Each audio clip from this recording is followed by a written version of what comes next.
right, Deputy Ham, can you summon our jurors, please?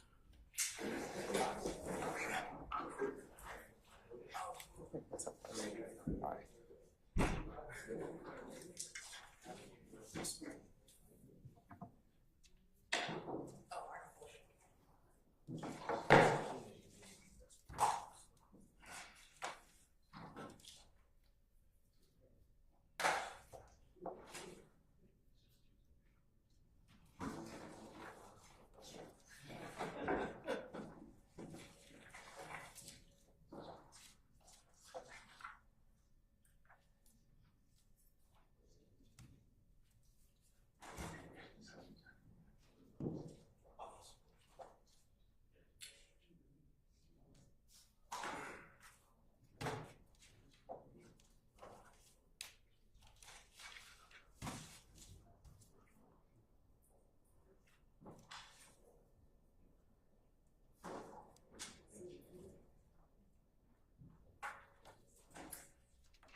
All right, ladies and gentlemen, please be seated.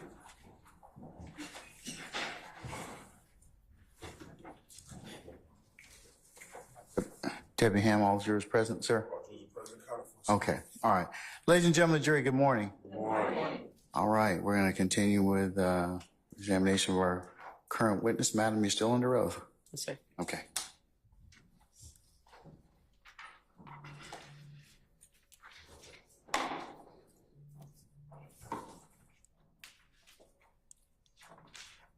Your Honor, we're going to put up on the screen State's Exhibit 104, Bravo, Bravo.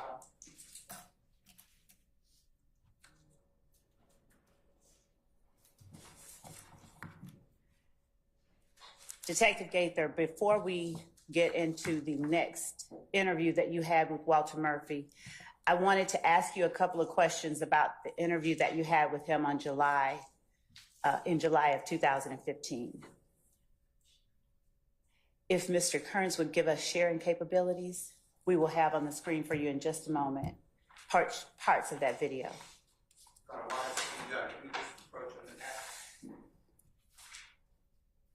Okay.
Thank you.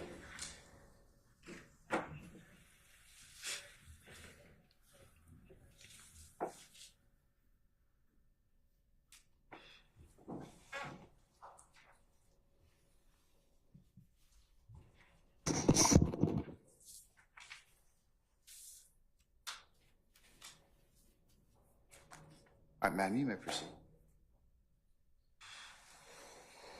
Thank you, Your Honor. Investigator Gaither, we are going in the video to timestamp 2:57:24 p.m. on July 15th of 2015. Do you see Mr. Murphy, yourself, and Detective Edwards in that screen? Yes. Is there anything on the table in front of Mr. Murphy? Baseball cap. Okay.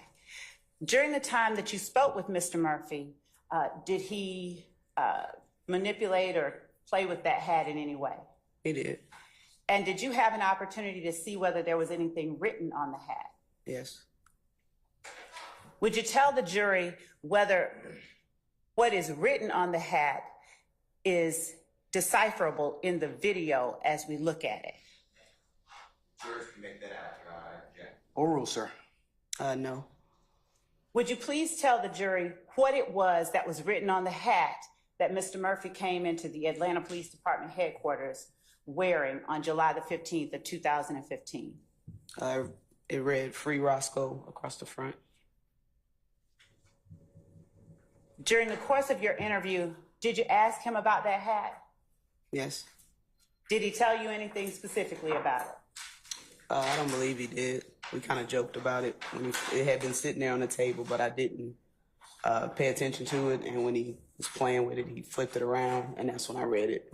And I was just teasing him about it. Okay.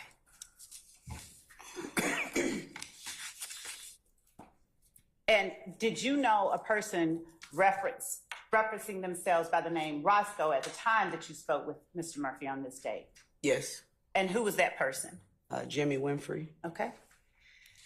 When you first came into the interview, about 22 minutes and 26 seconds into the video recording, and you told Mr. Murphy that you wanted to talk with him about the date of April the 12th, did Mr. Murphy, who was the first person to indicate the name Bentley? That I also object. Basis, sir. I'm sorry? On the recording, that's evidence. Overruled, sir. Mr. Murphy. Okay. Had you mentioned O.G. Bentley or Kelvin Treadwell to him at any time before you went into that interview room? No, I hadn't seen him before going into the room. And besides telling him at the beginning that you wanted to talk with him about the date, April 12th, and what happened at the sit-go, did you provide Mr. Murphy with details, or did Mr. Murphy provide you with details after you told him the date and place you wanted to discuss? Objection, Your Honor. Basis. Question. Abstains to form. Who was thank you, Judge. Who was the first person to offer details about the date, April 12th, after you told Mr. Murphy you wanted to talk with him about that date at the sit-go? Your audio speaks for itself. Overruled, sir. I believe Mr. Murphy did. Okay.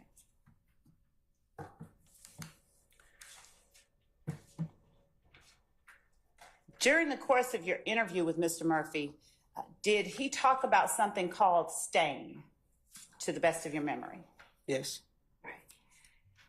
Would you tell the jury, based on your knowledge, training, and experience, what stain meant in the context of your and Mr. Murphy's conversation? From my understanding, stain means a level of authority or respect within any particular game that you're involved in.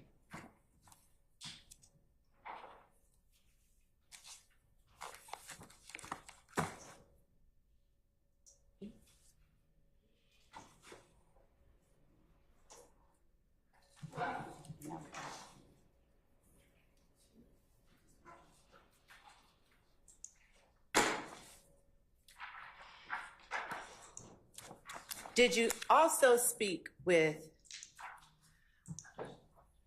Mr. Murphy about how he got to where he was from the music that you are aware he was interested in? Question vague. I stand the question as to form. Okay. You can rephrase it. Thank you, Judge. You have time? What's the time, sir?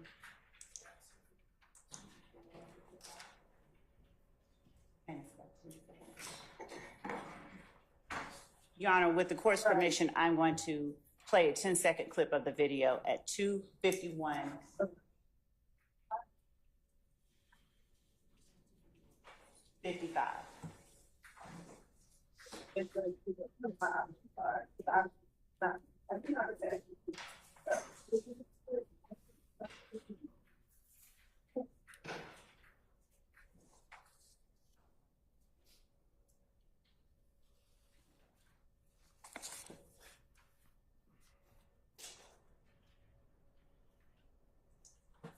And while we're pulling that up, before seeing the Free Roscoe hat in front of Mr. Murphy, had you seen Free Roscoe as a hashtag or slogan anywhere else before that day?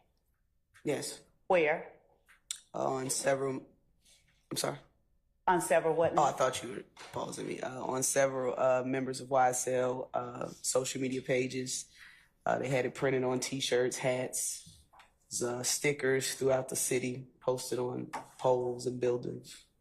And did you see any of those stickers, messages, posts prior to the date that Lil Wayne's bus was shot up in the city of Atlanta?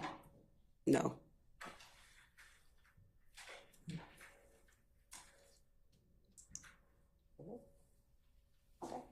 I'm going to play you just a 10-second clip.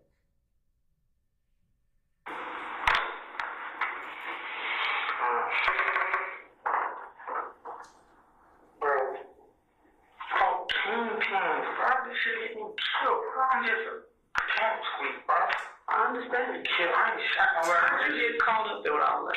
I was just at the wrong place at the wrong time. I'm talking about just not just this particular instance. I'm talking about period. Huh?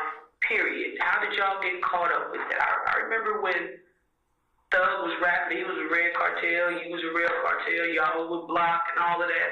How did it go from for real music to all of that?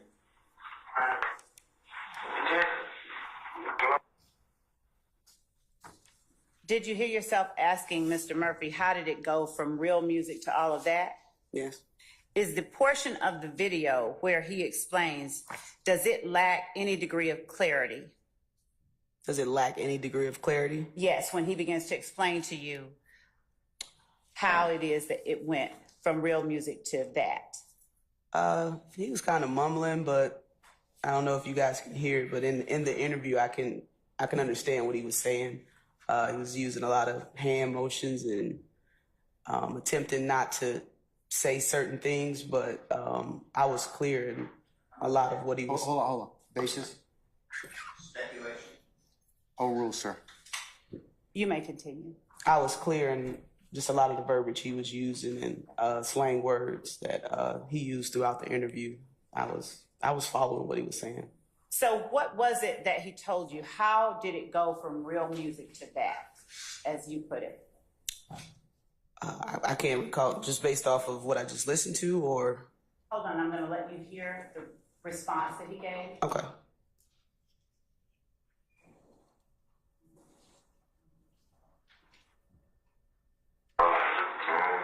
And then it ain't got nothing to do with the music, honestly. This is what like street shit. They didn't have no money. Boy, folks don't even thought about it. You know what I'm saying? Yeah. And you know what I'm talking about? These folks been having money, been getting a lot of shit like this. Yeah, I know. I don't do this type of shit like just hand these folks name in the street. These folks got a loan, you know what I'm saying? Right. Right. These folks. But by me knowing them, and you know what I'm saying, being around them, they automatically on their ride. So, you know, on their ride, but then I'm like, the shit that around this shit get me killed or get me locked up. Why can't you just say no? Why can't you just say no? I'm not doing shit right now. Because I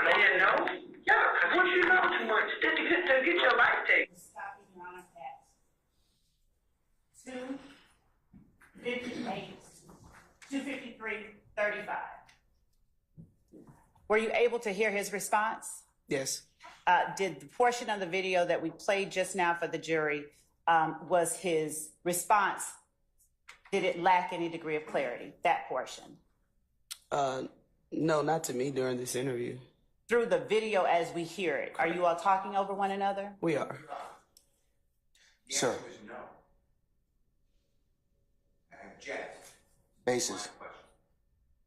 Basis. Your Honor, Mr. Steele, I'm the person that controls the objections. Could you please state the basis for an objection? Just make an objection, state your basis, and then let me handle the rest of it.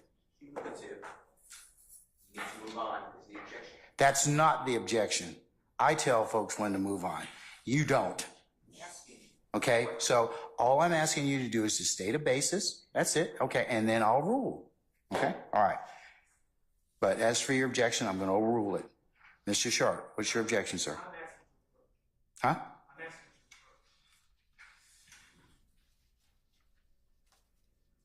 Okay.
Detective Gaither outside? Let's make sure she's outside, okay. All right.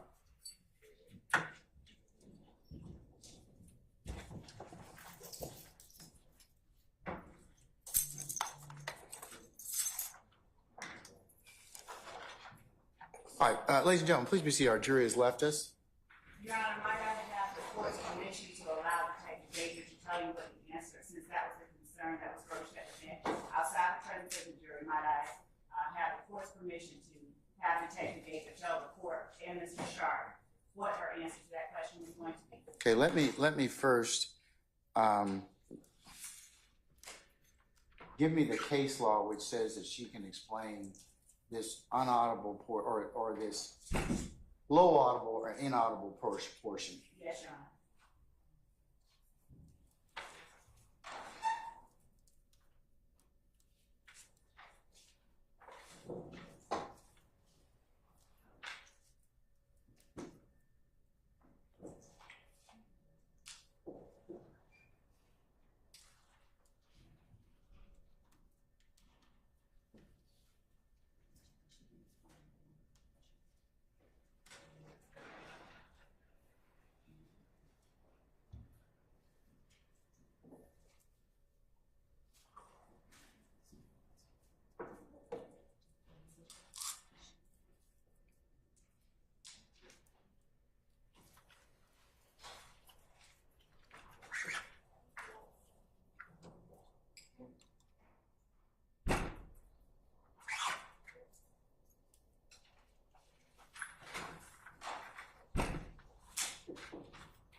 Your Honor, in Anderson versus the state, if I may keep my seat, I'll read from the. You may, madam. What's the citation? Can you give us a second? Rick.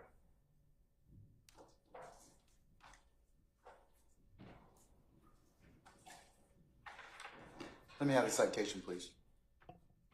311 Georgia Ave, 732 at 311 Georgia Ave at what? 732. 732? Yes, Your Honor. Okay. At 738 through 739. Hang tight. Let me find it first. And to be clear, it's. Hold on, madam. Hold on.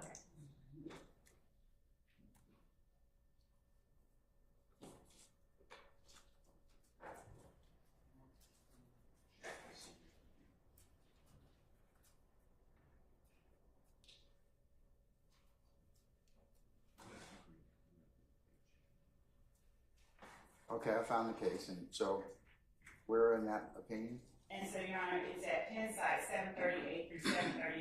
It is a case that is not on all four corners of our circumstance, but in Anderson, what the officer does is testify about what is depicted in the video after they show the video to the jury.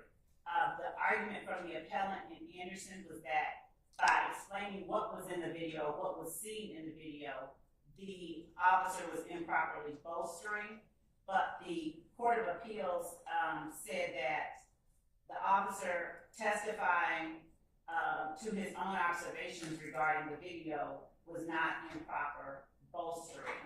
And we would analogize that to the situation here where when the video and audio portion of the video lacks clarity and the person who is seated at the table right in front of the person who is making those statements is able to give clarity to a portion that lacks clarity, it is not improper for that person who is sitting there to be allowed to do so. And to piggyback on that, as to the concerns that were brought to the court's attention by counsels for certain defendants at the bench, I did give the court a general offer of proof as to what she would say. I would ask that the court allow Detective Gaither to state into the record, without the jury being present, what the answer is to that question to allay any further concerns.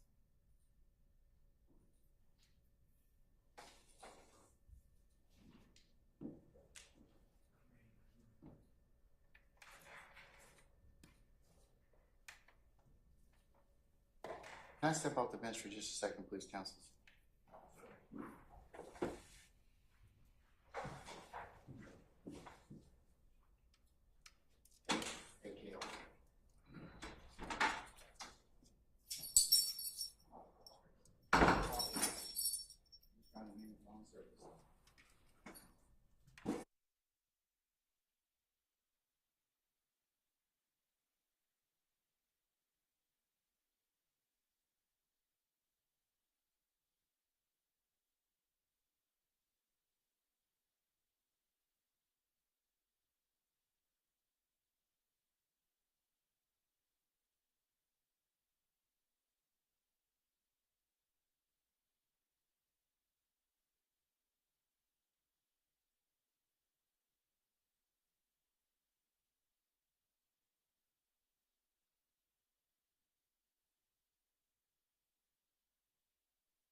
understand that the court gave that the person allowed an opportunity to.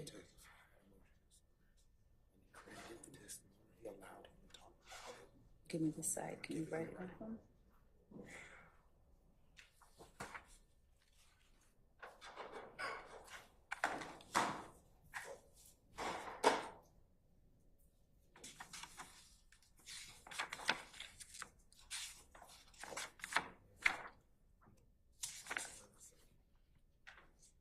What year?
I appreciate your indulgence as I take up a personal issue.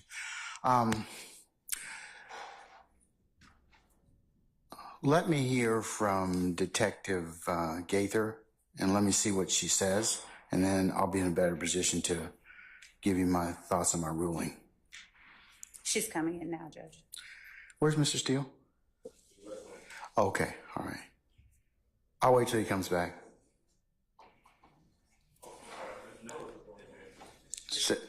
Say again?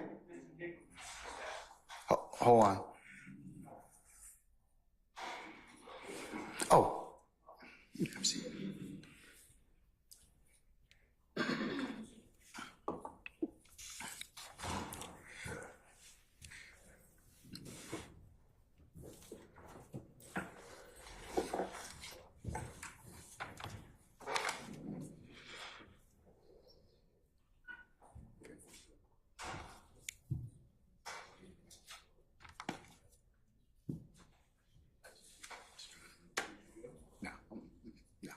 No.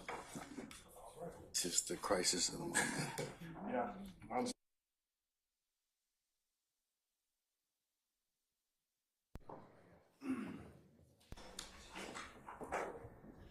Got to see this like first grade. Yeah, you do. Let's see. Who? I'm sorry?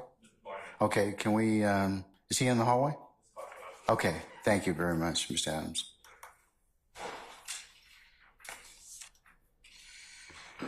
He's walking through the door now, Judge. All right, thank you. All right, now do we have everybody? Yes, sir. Okay, all right. Councils, let me just, for those of you that weren't here, let me go ahead and just recap again what I'm going to do. I'm going to hear from Detective Gaither from those spots in the video that, and then we'll go ahead and I may be able to make some further rulings at that point in time. All right. Thank you, Your Honor. And if the court, with the court's indulgence, I'll play that portion and then allow the answer. We're starting at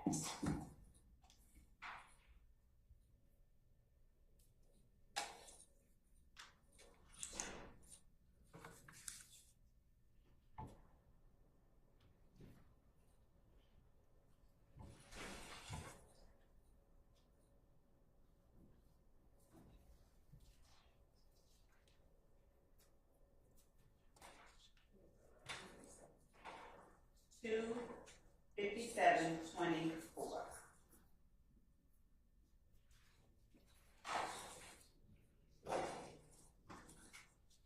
I'm sorry, actually $252.08.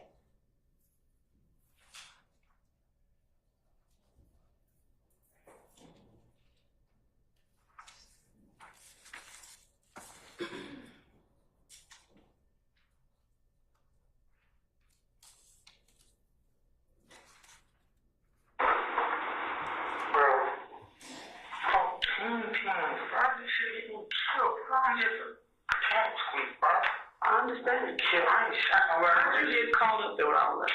I was just at the wrong place at the wrong time. I'm talking about just, not just this particular instance, I'm talking about period. Huh? Period. How did y'all get caught up with that? I remember when Thug was rapping, he was a red cartel, you was a real cartel, y'all was with Block and all of that. How did it go from for real music to all of that? It just glowed over, bro. And then it ain't got nothing to do with the music. I know. This is what like street shit. They didn't have some money. Where folks go? You thought about it? See what I'm saying? Yeah. And you know what I'm talking about? These folks been having money, been getting a lot of shit like this. Yeah, I know. I don't do this type of shit like just hand these folks name in the street. These folks got a loan, you know what I'm saying? Right. These folks. But by me knowing them, and you know what I'm saying, being around them, they automatically on their ride. So, you know, so on their ride, but then I'm like, the shit that around this shit get me killed or get me locked up. Why can't you just say no? Why can't you just say no? I'm lying with you right now. Because I know you know. Yeah, 2:53:32 p.m. Wait. 2:53:32. And my question to you, Investigator Gaither, is when you asked Walter Murphy, how did you all get caught up with that? I remember when Thug was rapping. How did it go from For Real Music to all of that? Would you explain whether the response that you got is clear on the audio and videotape from 2:52:35 to 2:53:32, as you can listen to it from the recording that you are hearing in the courtroom today? Portions of it is not all the way clear. As you sat there during the interview in person with Walter Murphy, did you have the same amount of clarity that you get from listening to the tape, or could you understand more clearly what was being said? I can understand him clearly sitting in front of him and just talking to him in the interview. For the court's edification, would you please tell the court what Mr. Murphy's response was to your question, how did it go from Real Music to all of that? If you can play back that portion, just going off memory, just listening to, what was it, about a minute, and I was trying to comprehend, but that specific question directly after that, can you play that portion back? The part directly after the question? After I asked the question. We'll start at 2:52:35. And Detective Gaither, if you tell us when to stop Okay. so that I can account for it on the record. Yes, sir. Please. Thank you. What are you starting at, madam? 2:52:12. So it's a little before. All right. I was just at the wrong place at the wrong time. I'm talking about not just this particular incident, I'm talking about period. Period. How did y'all get caught up with that? I remember when Thug was rapping, he was a Red Cartel, you was a Real Cartel, y'all was with Block and all of that. How did it go from For Real Music to all of that? It just glowed over, bro. And then it ain't got nothing to do with the music. I know. This is what about the street shit. They didn't have no money. Where folks go, even thought about it. You know what I'm saying? She said You know what stop. I'm talking about? These folks been having money, been getting a lot of shit like At this. 2:52:55. Yes, he stated it had not a lot to do, stuff was not having to do with the music. These guys been in the streets with their criminal histories. He said long record. These guys been having money. He referenced back to what he previously said, that these guys are kingpins. Initially, that was his words. These guys are kingpins, and I'm just a pipsqueak within this. So these guys been having money from this portion you just played. And later in the interview, did you all talk? Did he ask you shortly thereafter to stop your recording? Because you mentioned kingpin just now. Do you remember him asking you to stop recording with the audio recorder that you had in front of you? Yes, he asked me. I had this little white device on the table, is a handheld voice recorder, and he asked me to stop that, so I stopped it. Okay. And was it before or after that point that he started talking about the kingpin? Once he mentioned it, to the best of my recollection, as he began to elaborate more, he noticed it, and he asked me to stop it. Okay. Other than saying these guys, did Mr. Murphy ever talk about any one particular person's long record? Just based off of this portion here, Yes. I don't recall at this moment. Would hearing it again refresh your memory, or would that do no good? Yeah, you can play it again. From where to where? Sir? Where to where? What part of the tape, madam? Would the portion directly after you asked the question, and that portion consists of, Your Honor, for the record, 2:52:35, or starting at 12, just to get background, going to 2:53:32, the portion that we played a moment ago. Is that the portion that you're referring to? Yes. Shit, I ain't shot nowhere. I just get caught up there with all that. I was just at the wrong place at the wrong time. I'm talking about not just this particular incident, I'm talking about period. Period. How did y'all get caught up with that? I remember when Thug was rapping, he was a Red Cartel, you was a Real Cartel, y'all was with Block and all of that. How did it go from For Real Music to all of that? It just glowed over.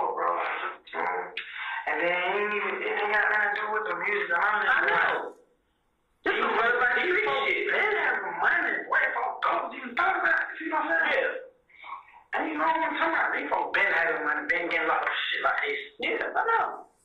I don't do this type of shit like Okay. Pause. just hand these folks names in the street. These folks got a loan. 25302.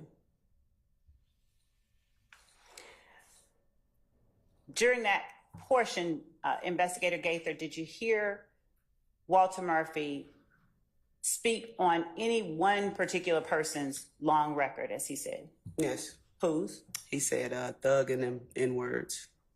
Okay. And as he went on to talk about a kingpin, did he make reference to whom he was talking about when he said kingpin? Later on in the interview, he did mention someone named Kente and also Hot. I believe those were the two names that he used, Kente and Hot. Okay. Your Honor, and that was the first part that I had intended to ask her about. The second part I can go into or wait until we address the first part. The second part that I was going to address with her had to do with Mr. Murphy's statement, if you're not on Cleveland and you're not YSL, you're getting gone. Or he's getting gone, as he said. I was going to ask her about that and ask her why did she ask him so they take out their own? Is that on the tape? It is. Okay. Is it inaudible in any way? No, I was Okay. just going to ask her that part. Let's deal with, all right. We'll ask her to step out and I'll take care of it. Your Honor, prior to that, may I ask her one more question about the portion that she just spoke to the court about? Yes. And that is, Investigator Gaither, why did you ask Mr. Murphy how it got from For Real Music to all of that? That's one question. During the first portion of the interview, he just attempted to separate himself from YSL, basically stating, you know, he hadn't been committing any crimes. He hadn't, you know, really been around them. He appeared to be a little evasive when speaking specifically about incidents involving YSL. So that was my line of questioning of, you know, when you guys first started, like I stated in with Red Cartel and Block 125, at that point, what we knew of, you know, the information they were putting out to the masses was strictly music. And then at this time in 2015, we saw it rapidly turning from not just music, but it began to form into what we considered a gang war between these two rap labels. And before you said to him, how did it go from Real Music to all of that, did you give him any other clarification as to what you meant by all of that? No. And what was it that you meant by all of that? All those retaliatory shootings and crimes against each other. And is that all that you asked him before he gave us the response that he gave us from 252.35 to 253.32? Yes.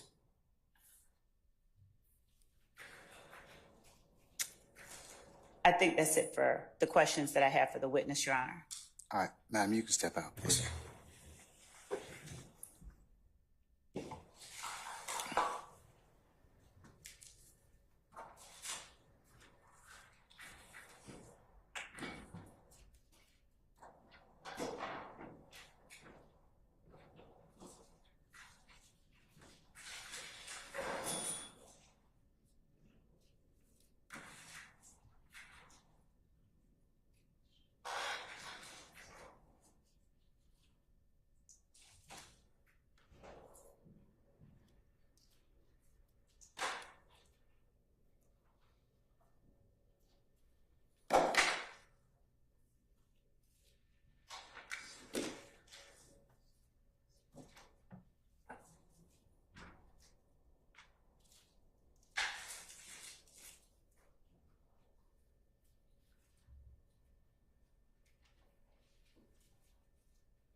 Okay, Ms. Lowe, give me those periods, or Ms. Hilton, those 2 periods in the video from when to when?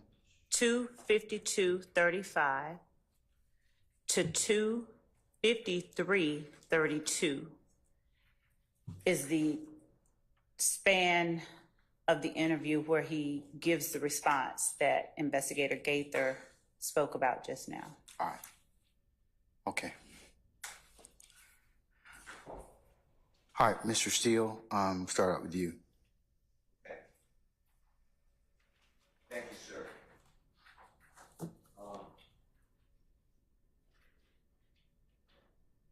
Your Honor, first of all, Anderson versus State, which is 311 Georgia Appeal 732 in Division 2C. It's a 2011 case, which was cited by the state at the bench, saying that have a case that supports what the state is doing. And I don't know if the court had any time, but I've read Anderson already. I've had a chance to take a look at it. so Anderson doesn't apply. First of all, it's 2011 before our new evidence code. That's pretty irrelevant. Second of all, the trial court actually sustained the objection of the defense lawyer, who said that the officer could not narrate the video, and the trial court in that case struck from the record in front of the jury any statement made narrating it. The issue on appeal was that the defense lawyer then went to bolstering, and the Court of Appeals said and defined bolstering as vouching for the believability of a witness, and that was not bolstering. So Anderson is a non-starter. Well, the court did say that he could testify as to his own observations regarding he was testifying as to his own observations regarding the video. No, that's what was the setting up the issue, and then the trial court sustained the objection of the trial lawyer that the officer could not do that. Okay, but it wasn't improper bolstering. So, and no one here ever said this was bolstering. okay, but all right. So Anderson is not even, in my opinion, not close. Not close. All right. Then the second thing is the witness. If I heard it right before Your Honorable Court stopped the proceedings and asked the jurors to, I think we approached the bench and then I think that was the next thing in sequence. The witness actually said, "No, I heard it. It's understandable." So I don't know how we're continuing on with this. The actual question asked in court when court was moving is, was that understandable? And the witness, to my ears, obviously, whatever, you can look it up in your real time. I believe that the witness said it was understandable. So I thought we were just moving on. I don't know how we're now backtracking. And then the third thing is this was never asked of Mr. Murphy. He's the speaker.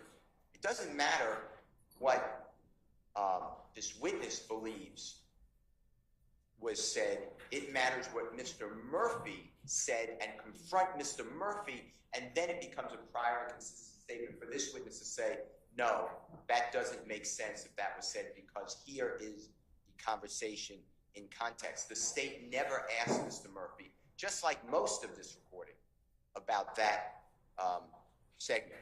In addition, Birdman, you heard that earlier in the proffer, maybe at the bench. I can't remember. It was either at the bench. Mr. Chart saying he's at the bench. He's not mentioned in here at all. That was inputted by the prosecutor.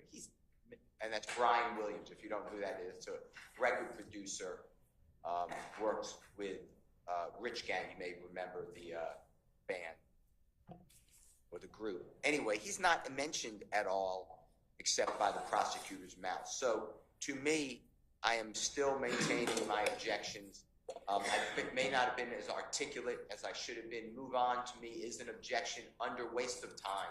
It's a 403, or excuse me, 24-403. But I'm the person that decides that. You aren't. Decide everything. Yeah, I know, but you aren't. So it's it would be an improper objection for you to make.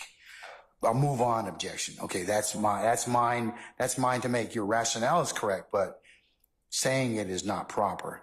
That's for the court. That's for the court's purview. Okay. I don't agree. It's not proper, but in this part, I will absolutely not say move on. I will say 403, waste of time. A waste of time, I think, is insulting, but that's what I'm going to say. Anyway, those are my reasons that all of this is a waste of time, 403, and it should have been done with Mr. Murphy. And this entire, I've objected the whole way. I'm not going backwards. I understand your ruling. This entire replaying of recordings made out of court is just not the way that this trial should ever go. Those are my positions. Yes, sir. Thank you. All right, Mr. Sharp. And by the way, one more. I apologize. Yep. Can I say one more, add one more? Yeah. The state has not given the court a scintilla of statute, constitutional provision, or case law that this is a proper way to get in out-of-court statements. All of the case law is the opposite, unless it's a prior consistent statement, and you target it. You already told us that. So that's all of my objections in summary. All right, sir. Thank you. Your Honor, first, I'm just going to echo Mr. Steele because I think it's that important that this was not, Mr. Murphy was not confronted with these statements. So I think we're in an entire area of improper impeachment using prior inconsistent statements.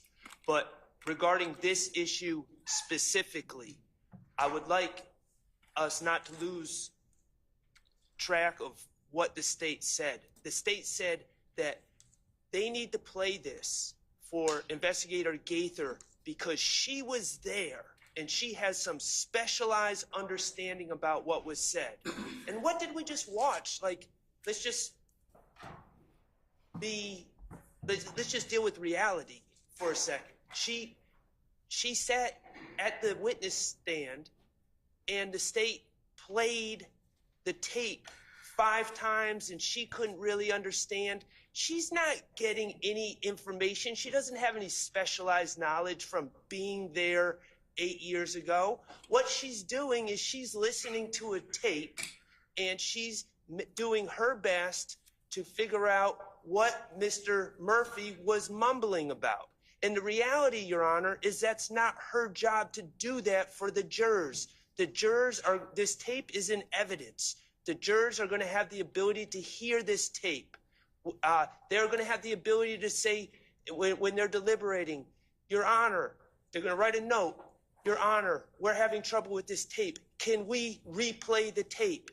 And then they can make their own determinations as is in their province as jurors of what was said. But having someone else, not because they were there, but having someone else just listen to a tape and determine what they think is said and then tell the jurors what they believe was said after listening to the tape themselves is wholly improper. The jurors are supposed to listen to the tape and determine what was said. That's their job. It's not Investigator Gaither's job. Thank you. Anybody else? All right. That was me, Your Honor. Say again. I'm sorry. That was me. I was just going to give the court 2 more cases. And I was going to point... Anderson doesn't kind of hit the mark in that Right. respect. I was only going to point out with respect to Anderson that the court there said the trial court should not have kept out that portion of the testimony, but U.S. versus Whitlock, WHITLOCK, 493, Fed APPX 27.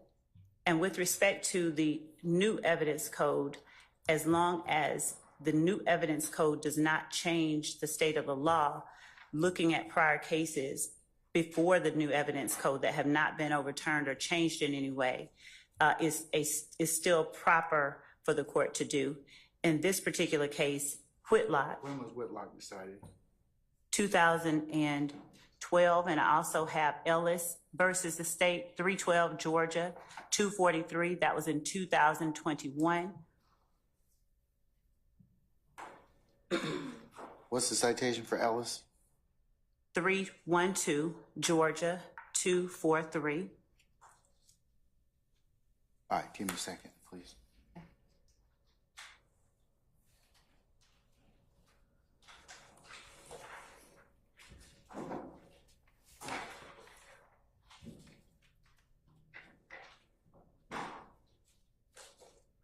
Your Honor. Can you give me a second, please? I apologize. Yes, sir. I know. I realize.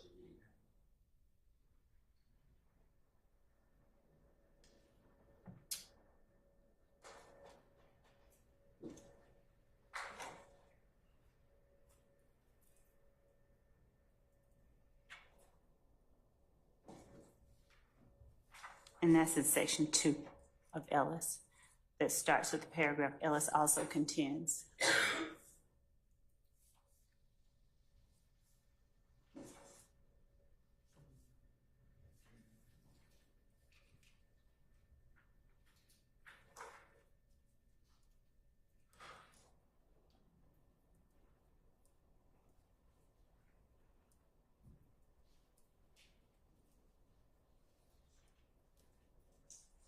What's the citation for U.S. versus Whitlock again? 493. Oh, 49. Okay, all right, hold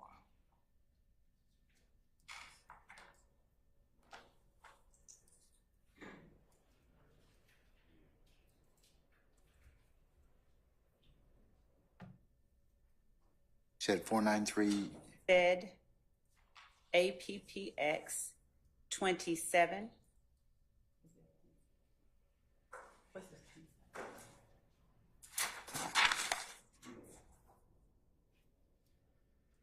The pen side of the Whitlock.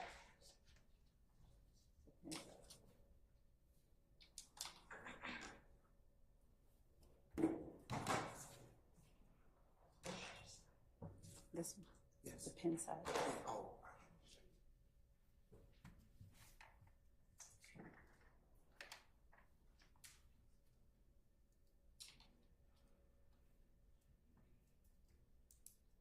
I think it's 28.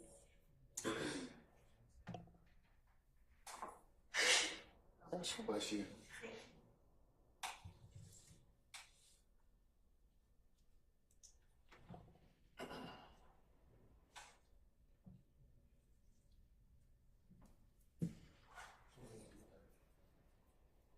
I believe that it is 28 through 30, the pen side.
Yes, ma'am.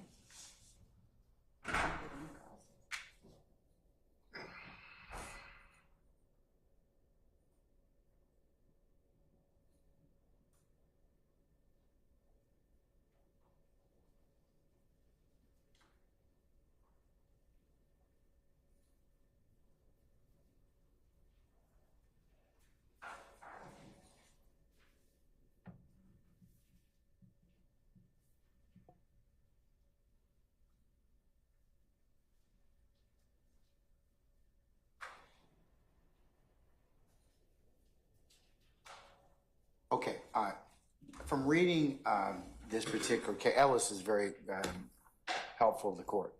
Here's the challenge. Most of the case law that talks about narration or a witness's testimony as it relates to the videotape, there's no inconsistency with the the tape and what the person commenting about the tape is. In this case, there's definitely a difference in we're relying upon this detective's sole understanding as to what he was saying. So whatever the jury's gonna have to kind of think about it is I would agree, Mr. Short, I think it's their purview. I think if I let her comment on this, bless you, there's room for interpretation as to what is being said. So, and she's testifying as it relates to what she believes he means. So I'm gonna disallow it. Yes. All right, so if you all could take out that portion of the video. We just won't play that portion again. Yes, but let me just make sure that don't play from 2:52:35 to 2:53:32, okay? So, Your Honor, when the court is saying to take it out, does the court mean to not have, because it was... and that means she's not going to be able to testify to it. Okay. The jury can determine what they want as to what has been said already. Okay. Like I said, that'll be their task to do. But for those reasons, I believe that I'm not going to let her comment about what her understanding is to what was said in that particular part of the tape. Okay? Yes, Your Honor. All right. As to Mr. Steele's objection regarding other matters, and this not being an inconsistent statement, if the court is ready for me to respond to that. Is this another portion of the tape? No, in general, he had made a general other objection. I was just going to respond, but I think Okay, all right. and the court has dealt with that. Yeah, I have, but to complete it, since he's raised it again. Okay. So as we stated earlier, Mr. Murphy said that he did not remember what he said in the interview, and the interview itself contradicts his entire trial testimony that he only knows YSL to do music. He continually made that distinction in this video, the first video interview that he had with Detective Gaither. He is talking about whatever the jury can discern from that, but he is talking about something very specific as it relates to YSL, and it has nothing to do with his knowledge of them and the music per se. It has to do with his knowledge of them and their gang activity. So that is another reason still why this interview is admissible and contradictory, and it speaks to his relationship and bias towards the party, and portions constitute inconsistent statements. I'm still I'll allow it to be played for that purpose. Thank you. All right. Okay. Can we go ahead and?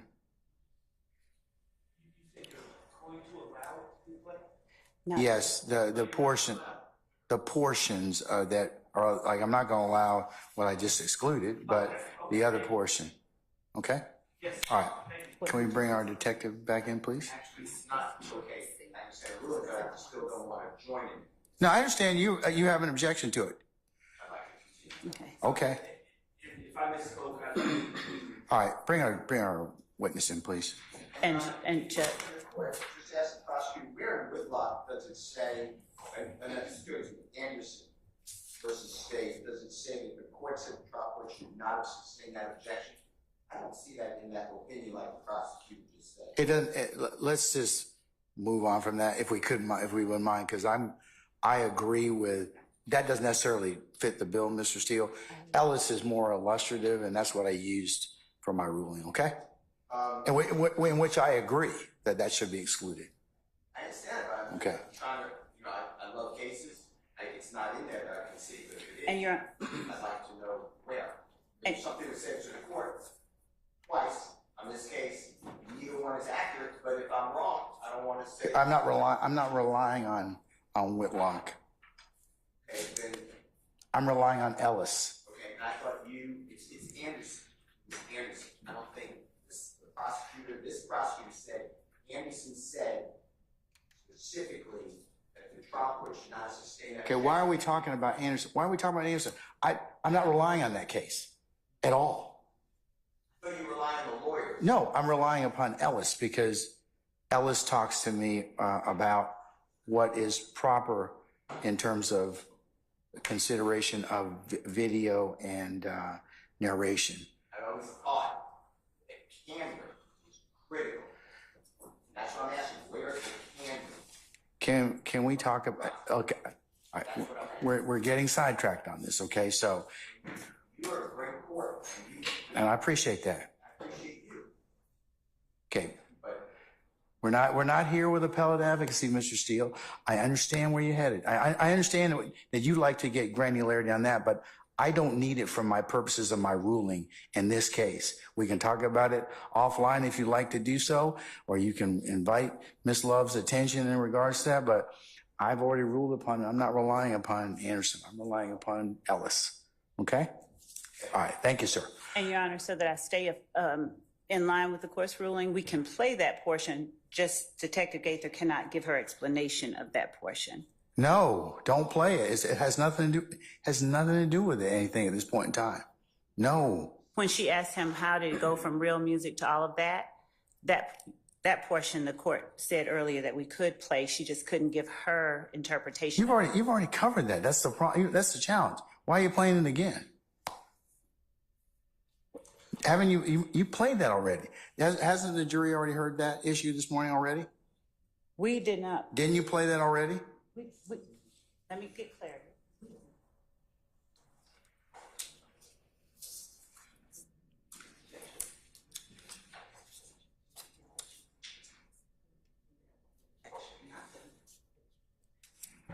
As co-counsel is reminding me, we played a portion of it, and I was getting ready to ask her to explain that portion of it, and that is the point at which the objection came. So the objection was to the explanation, and the argument was that it should be allowed to speak for itself, not that it should be excluded, just that because it's responsive, it's just that for the people outside of the interview room, it's difficult to discern, but the court has ruled, and I will abide by that ruling, that the jury deciphers it for itself, but the court didn't. I mean, in terms of playing it, there just can't be. But see, the courts, I'm trying to understand, why do you want to play it again?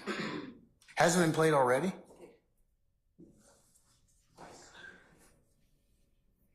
Has it been played in front of this jury already? It was played, Your Honor, and it When? was yesterday. And Okay, that's what I thought. Okay, so why are we playing it again? Because in order for the state to propound the questions that we intend to Such propound, as? why did she ask him how it went from real music to all of that, what she meant by all of that, and did he seem to have any difficulty understanding her question, and did he give a answer that she considered responsive in that moment, as she recalls it? I thought you asked that already. I did. She asked it outside the presence. Yes, and that was here with the court, not with the jury. That's all. Okay. All right. No. Well, That's just my answer, okay? Okay, so that fits for you. You can sit down. well, All right. What did you want to tell I'm me? still gonna ask. Thank you.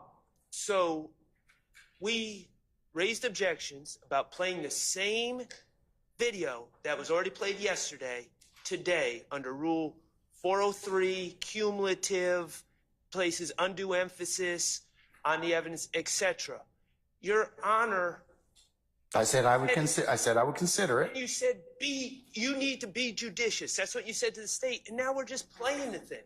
Okay. For a second time, for no purpose. Just so we can ask the detective, the former investigator, if she asked the question in that prior interview, which is on tape, which is going in evidence, which the jury is going to have. That's not judicious. Yeah. Right now we're just replowing the thing the second time around. It's cumulative, and our stance is it shouldn't have been played once. But Okay. at this point, it's a 403 issue, and there's no probative value. It's getting cumulative, Miss Love. Respectfully, Your Honor, this is consistent with the manner that Mr. Steele examined Mr. Stevens and Mr. Bean. He first played the entire interview, and then he went back and he played portions of the interview. I believe at one point I leveled the objection that it had already been played.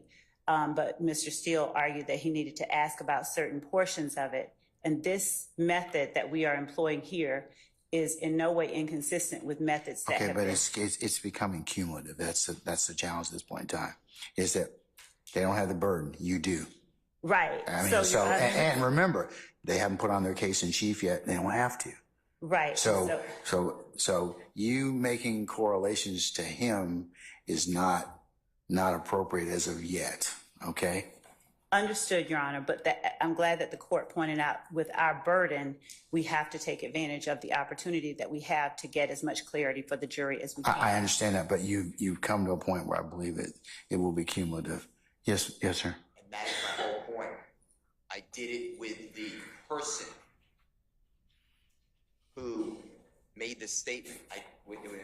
All I know about is Mr. Bean. If it happened with Trontavia Stevens, I don't recall that. But you do it with the person whose import, whose words the jurors are wrestling with. The state wouldn't do that. They're doing it with a detective, and they let Mr. Murphy go. That was my whole point of replaying this recording with the non-testifier on issues that are not inconsistent. So, all right. And we did, of course, attempt to ask Mr. Murphy about this, and he claimed no knowledge, no memory. But we'll move on, Your Honor. Okay. All right. So you're not playing this again? Not Please this don't portion. play it again. Okay. No. All right. Okay. Can we bring our detective in now, please? All right.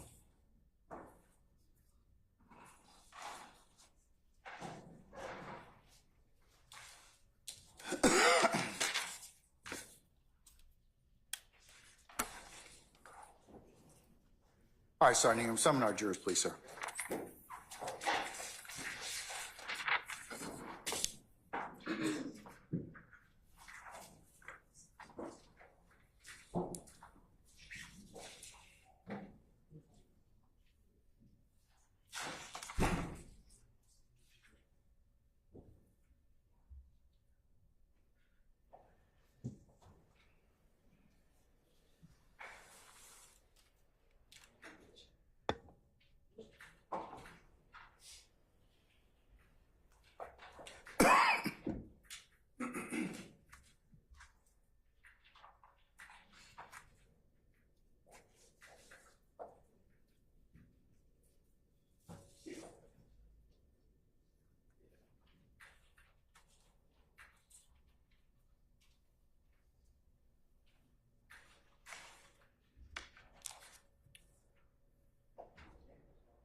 It's on.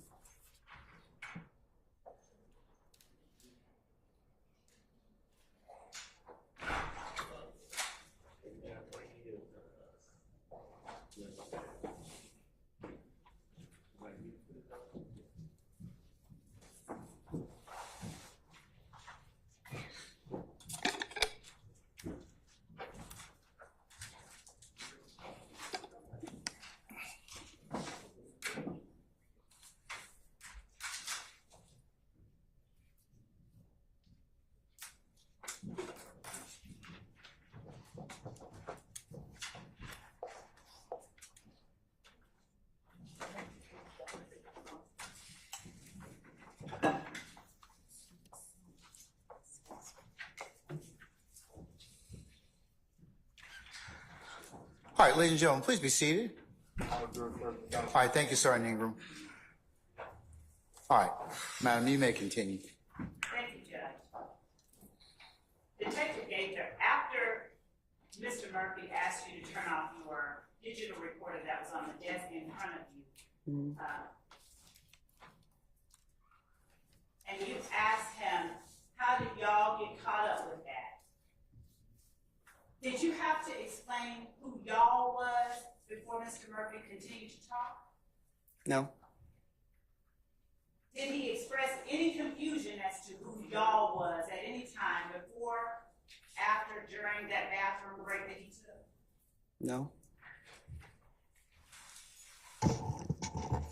And when you spoke about getting caught up with that, what was it that you meant? I was referencing how did it start from just being about music and now transitioning to what myself and the gang unit appeared to be a gang war going on in Atlanta, just back and forth retaliatory shootings.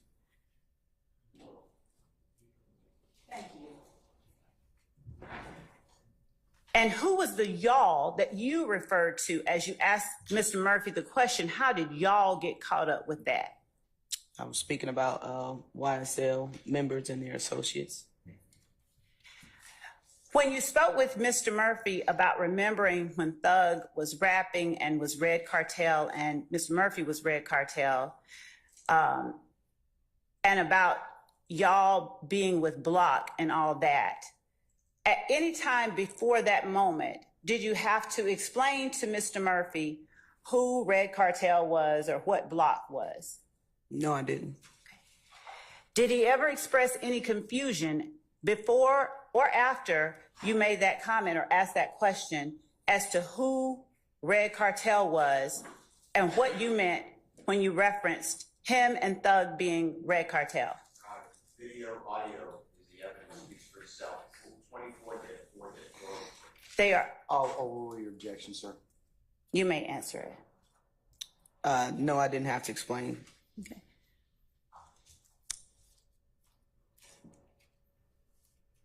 When you asked Mr. Murphy the question, how did it go from real music to all of that?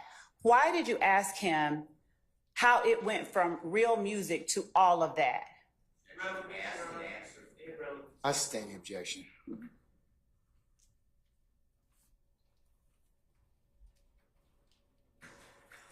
I'll ask a better way. When you made the distinction for Mr. Murphy between real music and all of that, at any point during your interaction with him on July the 15th, 2015, including when he went to the bathroom, did he ever correct you in making that distinction from real music and all of that? No.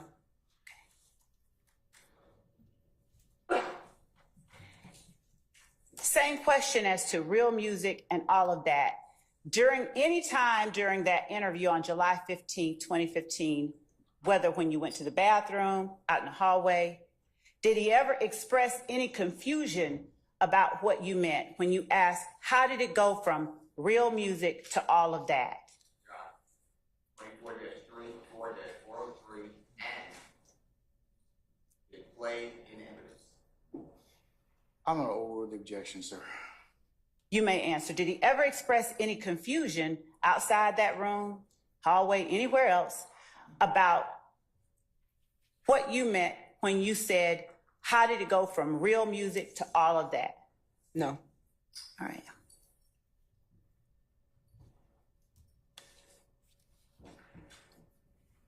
At any point during your interaction with Walter Murphy on July 15th of 2015, either out in the hallway, in the bathroom, somewhere else, did he talk about the music group YSL? No, I don't believe we had any conversations with him while he was sitting on the toilet. And at any other time, did he intend or attempt to elaborate that YSL is only a music group? At any time during this interview? Objection and basis. No foundation. Overrule, sir. Overrule, sir. 24-4-403. Overrule, sir. You may answer. Can you repeat that last question, please? Yes, Your Honor, with the court's indulgence, may I ask the court reporter to repeat it directly and explicitly? Thank you. Ms. Weaver? And at any other time, did he intend or attempt to elaborate that YSL is only a music group at any time during this? No.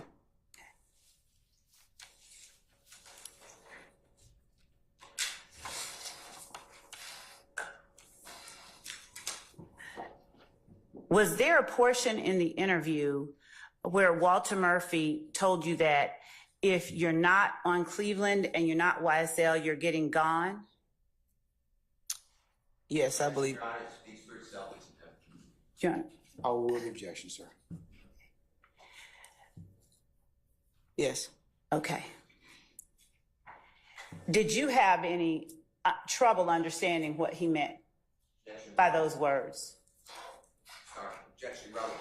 Oh, I'm sustaining the objection. Why did you ask him so they take out their own after he told you that? Objection relevance. I'll rule that objection, sir. You may answer the question. Why did you ask Mr. Murphy so they take out their own after Mr. Murphy said, if you're not on Cleveland and you're not YSL, if you're on Cleveland and not YSL, you're getting gone? Just based on that statement, the way I interpreted what he said was, I sustain the objection. Without speculating about his meaning, when you asked him so they take out their own, what was it that you were asking him? Relevance. Overruled. Overruled, sir. Overruled. Okay, 24. Let me guess, 4403 again? No, 404A. All right. 24, Still overruled, sir. 404A. Overruled, sir. Thank you. You may answer. Answer. Thank you. when he stated that we take out our own, I took that as members of the community because we were talking about Cleveland Avenue and YSL. 24-4-404A. Your Honor. Overruled, sir. Please have a seat. You got your approach. All right.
Thank you, Judge. Investigator Gaither, after Walter Murphy told you that if you're on Cleveland and not YSL, you're getting gone, did you understand, did you have an understanding of what he was talking about? Yes. And in asking him, so they take out their own, was that your understanding? Yes. All right.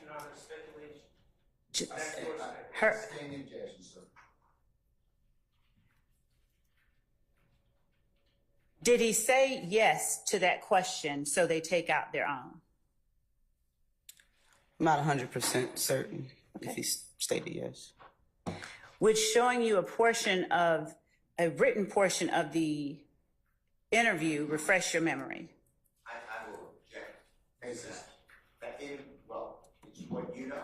If it's the same transcript, it's not a transcript. It can be, refreshing recollection can be done with anything, Mr. Steele. So I'll let her look at that. If that's the case, it just needs to be identified for the purpose of the record. And we'll see whether or not that refreshes the recollection. Thank you, Your Honor. It will be page 80 of 152. And it will be line. It's the next step. We'll have to identify it for the record. So is the next state's exhibit? The exhibit number, Your Honor, will be State's Exhibit 104 Bravo Bravo Beta. For identification. All right. Okay. Yes, Mr. Hold on. Withdrawn, Your Honor. Okay. All right. I have another one. The one at 152.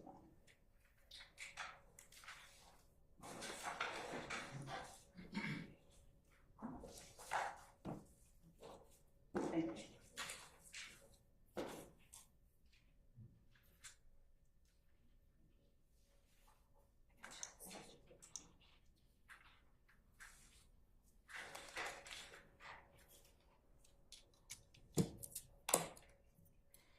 And since we're only using this portion, Your Honor, we'll just mark this one particular page, page 80 of 152, as 104 Bravo Bravo Bravo. Can you show that to defense counsel, please? Yes, Judge.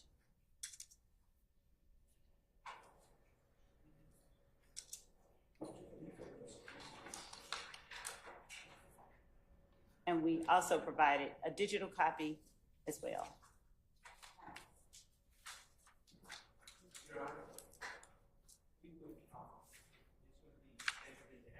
No, it's refreshing. It's refreshing recollection. It has to be identified. Just that it's shown to her. That's it. My thing is if it's being entered into the record and it's given a stamp, we just feel that the entire transcript should be entered into the record. So the record is clear as to Your Honor. it is. And the shortcomings. Okay. Well, y'all approach, please. Step up.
Before we continue, it's been brought to my attention on good authority that we need to do a couple of things. One, let's take a break, and two, it's the lunchtime hour. So why don't we, ladies and gentlemen, if that's okay with you, why don't we just recess until 1:15? Is that okay? And then we can go ahead and resume at that point in time. Detective Gaither, we'll see you back at 1:15. Don't discuss your testimony, not accept the attorneys in this case, okay? All right, thank you. All rise.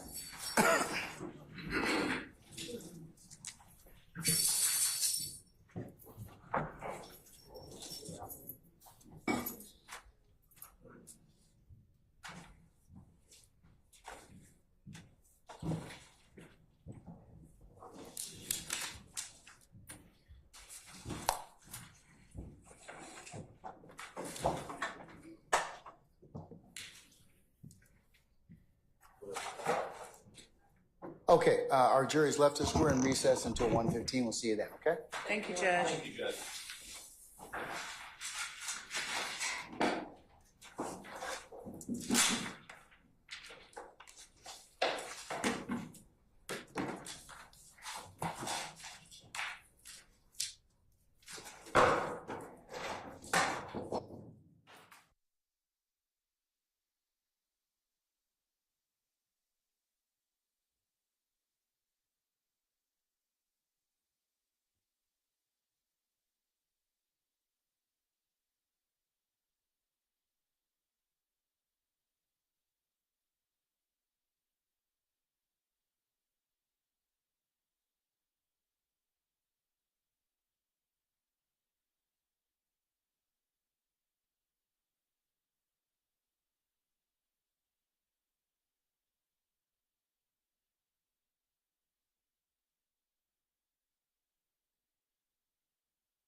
return to your seats. We can go ahead and call for our jurors.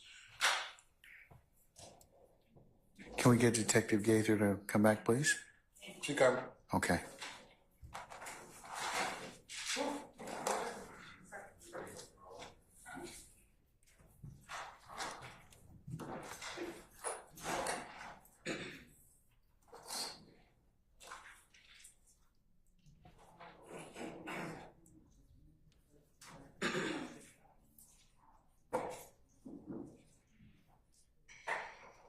All right, summon our jurors, please, sir.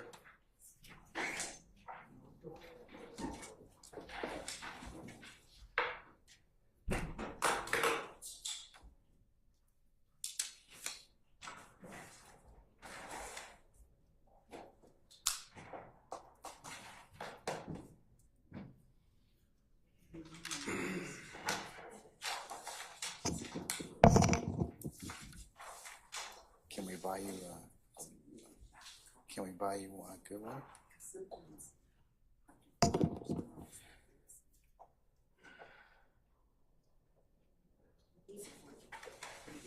Okay. But is it, stay off. That's right.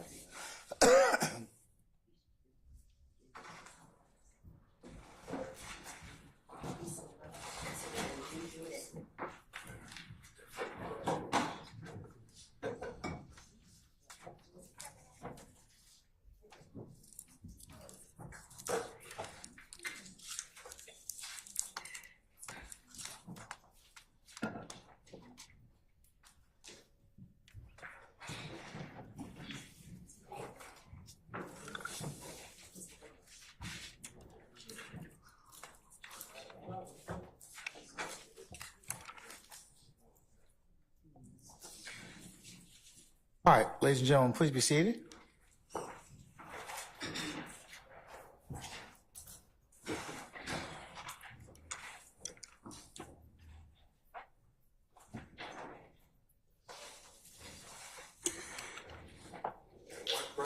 All right, thank you, Sergeant Ingram.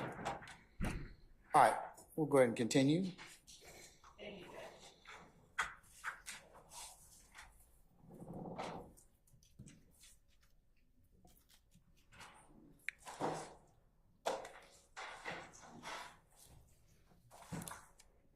Investigator Gaither, I'm going to move forward to the next time that you spoke with Walter Murphy after speaking with him on July 15th of 2015, okay? Mm-hmm. After you finished speaking with Walter Murphy on that date, July 15th, 2015, where did he go? He went to the Fulton County Jail.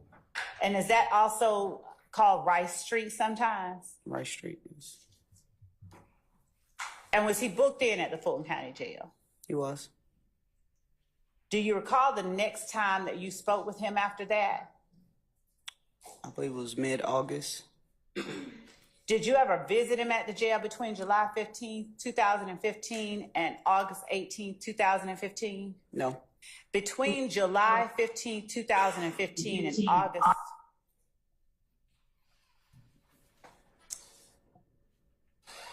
August 18th, 2015, did Walter Murphy ever reach out to you to talk to you about anything related to music?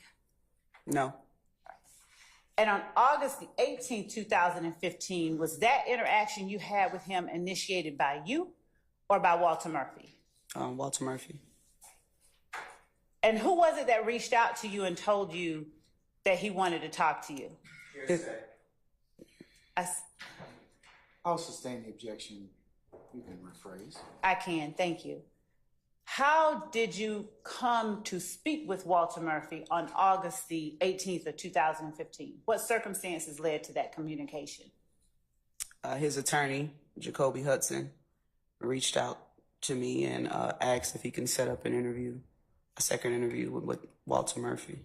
Did you have any intention of talking to Walter Murphy again after you finished your July 15th, 2015 interview? No. Why? It didn't appear he was telling me the second person who was involved, and he stated his involvement within the case that I was investigating. So, I mean, at that point, I didn't want to just go in circles with him, basically. So I attempted to find other individuals or other means to solve what I needed to solve. All right. Where did you meet Walter Murphy the second time on August 18, 2015? Atlanta Police Headquarters. Who all was at that interview? Myself, Investigator Dennis, his attorney, Jacoby Hudson, and Walter Murphy. Okay. Was it in a similar room as the July 15, 2015 interview? Yes. And did you all allow Mr. Hudson to sit in on the interview between Detective Dennis, yourself, and Walter Murphy? Yes. And was Mr. Hudson able to communicate freely with his client during the course of that interview? Yes.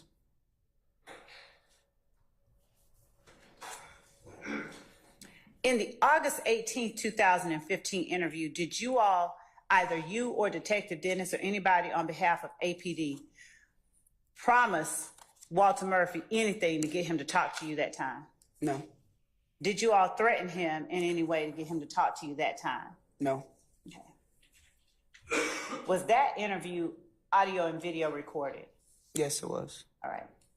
I want to show you what we have labeled, Your Honor, the digital file labeled as State's Exhibit 105, Bravo, Bravo.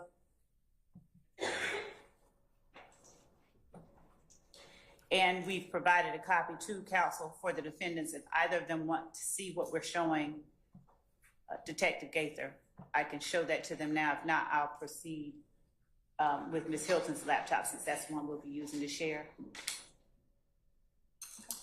Counsel, anyone? Okay, Mr. Adams? No, sir. Okay, No, fine. okay. May I- She may approach now. Thank you. Prior to coming in here today, have you had an opportunity to review? First of all, do you recognize the video that is displayed on the screen and will be labeled as State's Exhibit 105, Bravo, Bravo? Yes. And are you in this video? Yes. Is Detective Dennis in this video? Yes. Is Walter Murphy in this video? Yes. And is his lawyer, Jacoby Hudson, in the video? Yes. Was the video that you watched a fair and accurate representation of the video interview that you all conducted with Walter Murphy and his lawyer on August 18, 2015? Yes. Your Honor, the state tender State's Exhibit 105, Bravo, Bravo, is evidence subject to any prior rulings made by the court. Anything further other than the rulings the court's already made? All right. Further on behalf of Ms. Williams. Okay. 105 Bravo is admitted subject to the Rulings. early rulings by the court. Thank you, Judge. Permission to publish, Your Honor, and You may publish as you see fit. thank you, Your Honor. And if we could just give the timestamp that we'll start at. Starting at 2:14:16 p.m. Thank you, Your Honor. Permission to seat myself at the table. Yes, you may, madam. Did you share that? You're gonna have to make some changes. In my last run on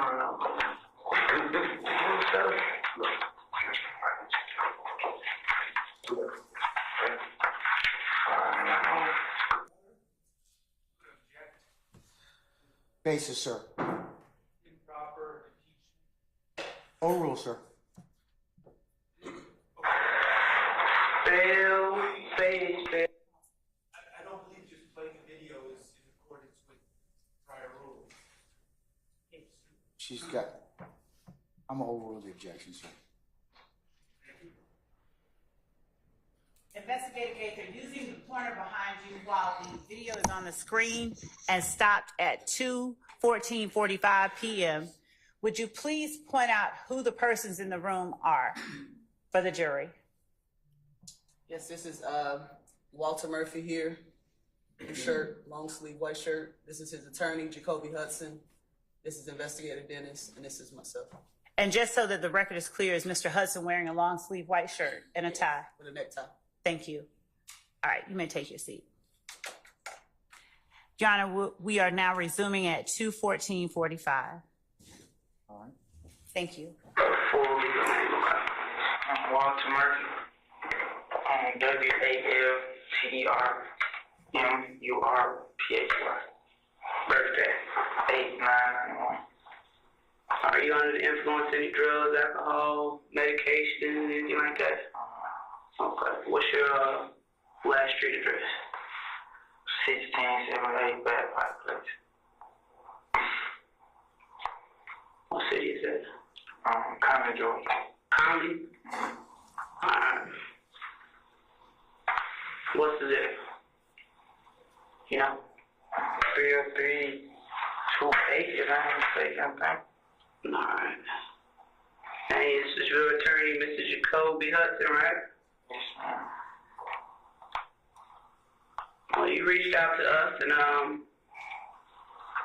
you wanted to provide some information about this case that you're here on, correct? Yes, ma'am.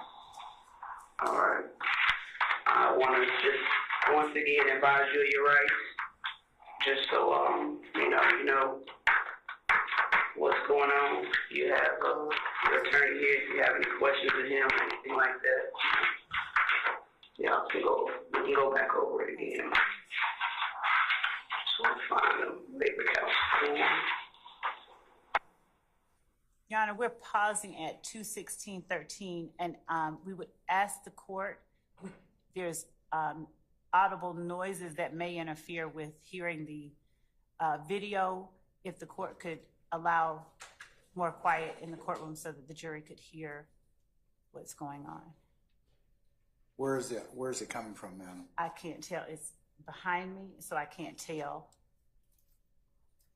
All right, we'll do the best we can with that, okay? Thank you.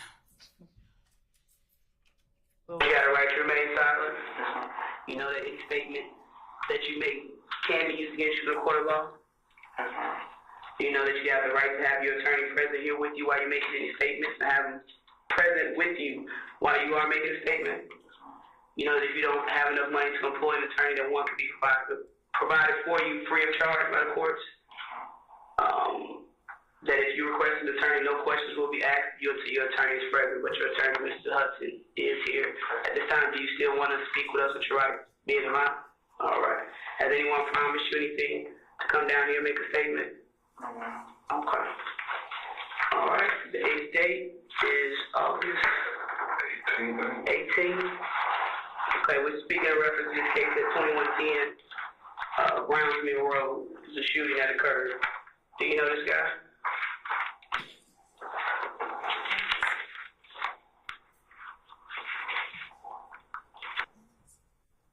Pausing at 2:17:14.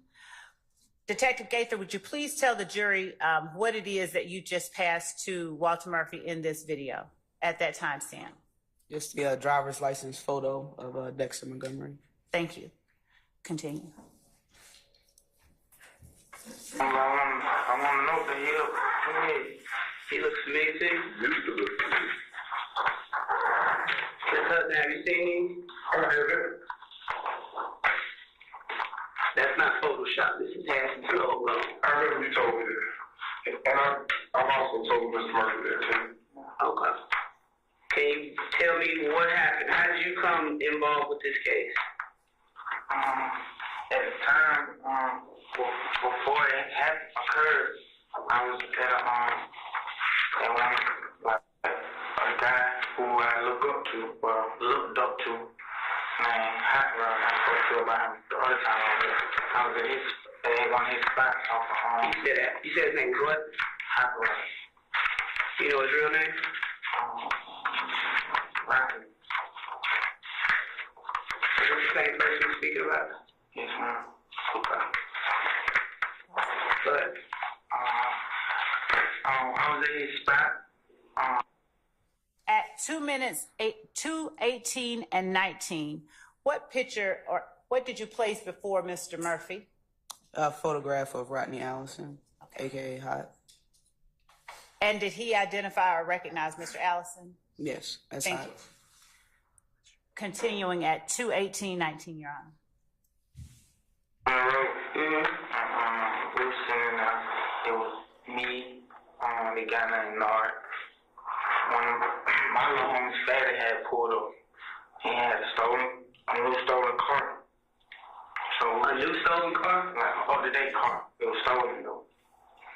Okay.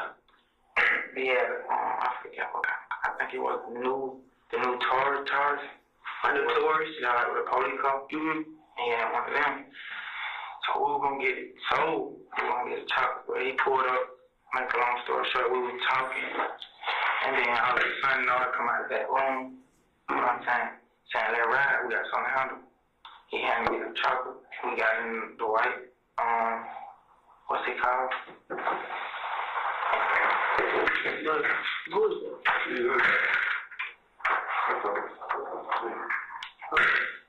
We got into the white Jeep, and then we rode. It was me, him, and Fatty.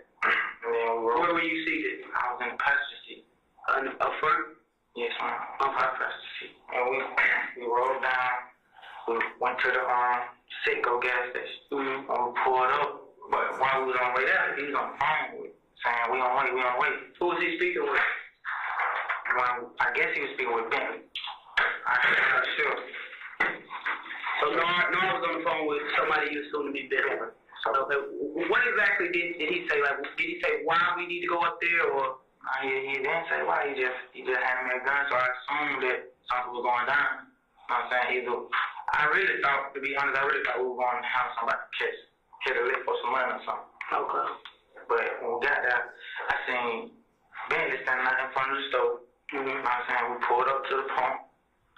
I got out. I think Nard got out after me. I think. I can't really, if my story might be a little blurry because I was hot at the moment. But I got out. I walked up to Bentley. He still had the gun with you? Yes, ma'am. Bentley said something. Bentley said, there's them right there or some shit. He said, and he pointed at the car. What kind of car you remember seeing? I can't really remember what kind. It was a lot of car there. Okay. At least, at the pumps, it was at least 3 or 4 cars. Okay. So I can't really remember the color of the car, what kind of car it was. But I walked up to the car. The front passenger one, like, it cracked, so I backed up. The front on which side? The driver's side or the passenger side? I can't remember which side it was. I just know I walked up to the front window. And what'd you do? It was tinted. I walked up, and when I walked up, I had the gun in my hand. They let one down, so I didn't know. I got scared. So I backed up. And they're not like, yeah, they're like, hey man, come on, get over here, you know what I'm saying? So I walked back over there toward the door, and I told Hot Rod, and then it was okay to come out, you know what I'm saying? Like, I got y'all, come out, you know what I'm saying? Nobody gonna do nothing. What does that mean? Like, I got y'all, come out, ain't nobody gonna do nothing to y'all. Like, why was they scared to come out? Because I found out afterward, I thought it happened that they thought that they were trying to rob them, they thought they were following him. Bentley them thought that the boys, the victim that was following him. Yes. That's how it happened. They assumed that them folks were following Hot Rod, trying to rob Hot Rod. And Hot Rod told Bentley to make the call. That's how. And Bentley made the call too. No, he couldn't. That's his cousin. What's Bentley? You got a phone number on Bentley? I don't really get down with Bentley like that. I mean, but if you just so willy-nilly willing to run out the house with a stick, I mean, I make that one out. I can't. I ain't gonna lie to my. Everybody know DK lawyer. Everybody know that. If I fool with you, I'm loyal to you. But I always be the fool and be loyal to the wrong niggas, you know what I'm saying? How close are you when I Nard? Well, I ain't gonna say we dead, cause like, he had Jay got out from doing the bed, I'd say like, probably a year or two, you know what I'm saying, ago, he got out from doing the bed. And man, like, we started getting out together, started popping my together. The day he gave you that stick, whose stick was it? Or word? In the spot, like, it was, in case somebody tried to come in the spot. You know what I'm saying? Where's the spot? The spot is up Banbury. Whose spot is that? It's Hot Rod spot. On Banbury? You know the address? The street is off of Banbury? Yeah. I don't know the address. It's just basically a spot where I go. If I be fucked up, I ask Hot Rod to give me something. He'll give me some money, give me some drugs, get a house. And if Eddie don't got a car, like I ain't really connect on the Hot Rod like that because I ain't gonna get cut in every time they have a car. You know what I'm saying? So I take them to Hot Rod. You know what I'm saying? Like Hot Rod wouldn't let them be in there unless I was there. You know what I'm saying? Shit like that. What kind of spot is like? What is the trap house? Trap house, everything. Yeah, I don't know. So a fishing spot, you can chop cars, get dope, get drugs. I pull up right in the car, he'll look at the car, man, whoever got the chop shop, and he'll be like, yeah, he want it. So he was doing that. Who was that? And mom. Who was that? She said, Ben. Who was that? That Pokey. That thug nigga. You said Pokey or Fatty? You said Fatty, didn't you? That ain't Fatty. I know, that's Pokey. Yeah. I said Fatty with him.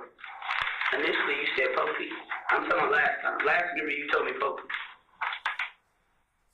For the record, Investigator Gaither, at 2:24:29, have you put something in front of Walter Murphy at this time? Yes. And would you please describe for the record what it is that you've put in front of Walter Murphy? The first photo was of Demise McMullen. The second photo of Kelvin Treadwell. And the third photo was a young man nicknamed Pokey. And the photo you described as the first photo, is that the one to the left of Mr. Murphy, to his his left arm? Yes. All right, thank you. Would you continue, please? At 2:24:29, we're continuing, Your Honor. I was just tiny, I was just scared. I ain't gonna lie, cause at the time I didn't know y'all was running me over the footage. So when you came out, like, I mean, I told you straight up last time, like, I don't have no problem with showing my head. Yeah, but I didn't. You gotta think about like, so when I over here, I'm thinking like officers got me and told how they like, you going for questions? So I'm really gonna go for questions. You know what I'm saying? I ain't think I was gonna be arrested for talking about it. You ain't think it was your case. You thought you was just. I didn't know what.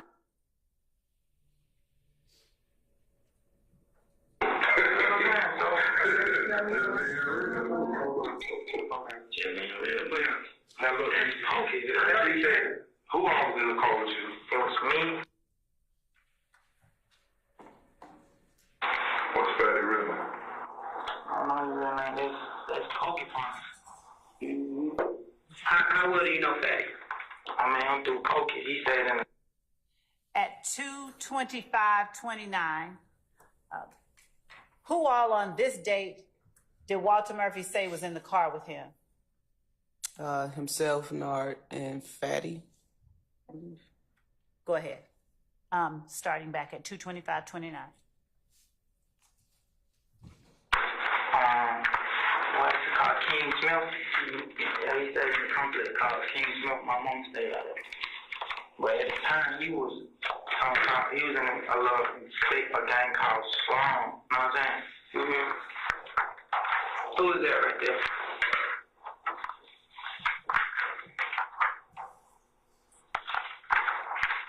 I'll get you a closer picture. I can't put my face on that. This person right here is this person right here. Yeah, it's just a little blur right now. Who is that? Let me make it. Who is this?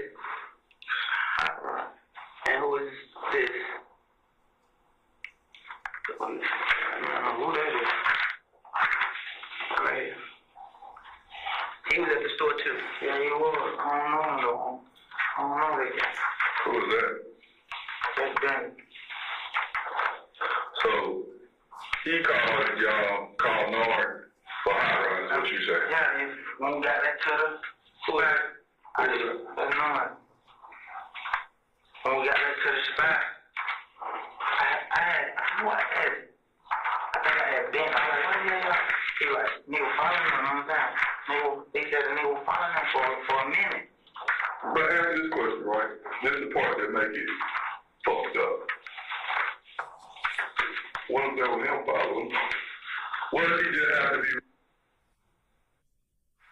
At 2:27:03, Investigator Gaither, would you tell the jury what, if anything, you had placed before Mr. Murphy and then collected?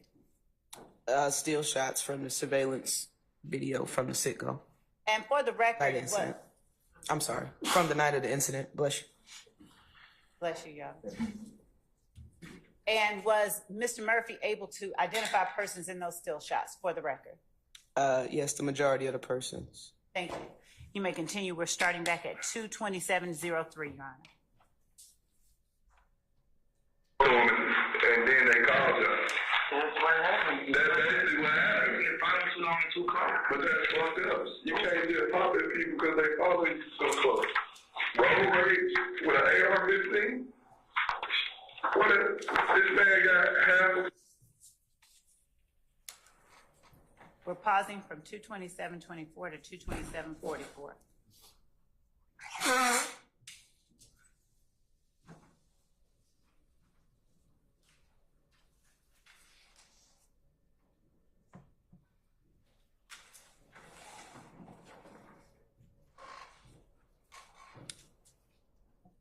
When after you got the call, you ran up on the car, you got scared because they cracked the window. Then go from there. I'm bad though. I walked into they told me to come in, so I walked over there. I'm like, y'all need to come out the store, you know what I'm saying? They got scared. They were acting like, y'all need to come out the store, you know what I'm saying? What the hell, y'all get scared? Ooh, so I can't really remember like that. So I think they came out.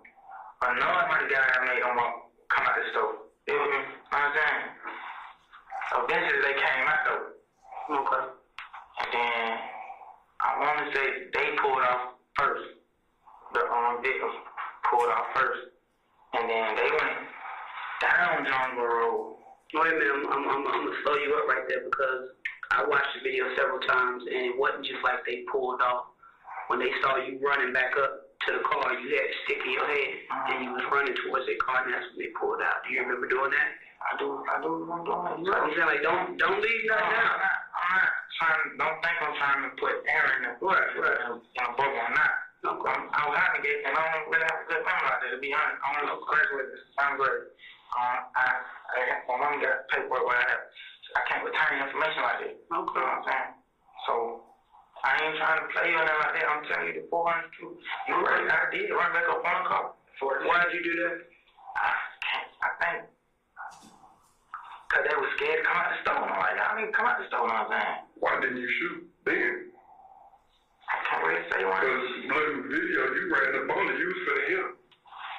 You had it ready, and then you pulled back. To be honest, I'll just say it was God. I ain't shooting. Okay, so you remember them pulling the victims and went down Jonesboro? They went down Jonesboro towards the cemetery. And we got out in the car. Well, yeah, we got in the car and went down. The same three people that came in your car? Same people got in.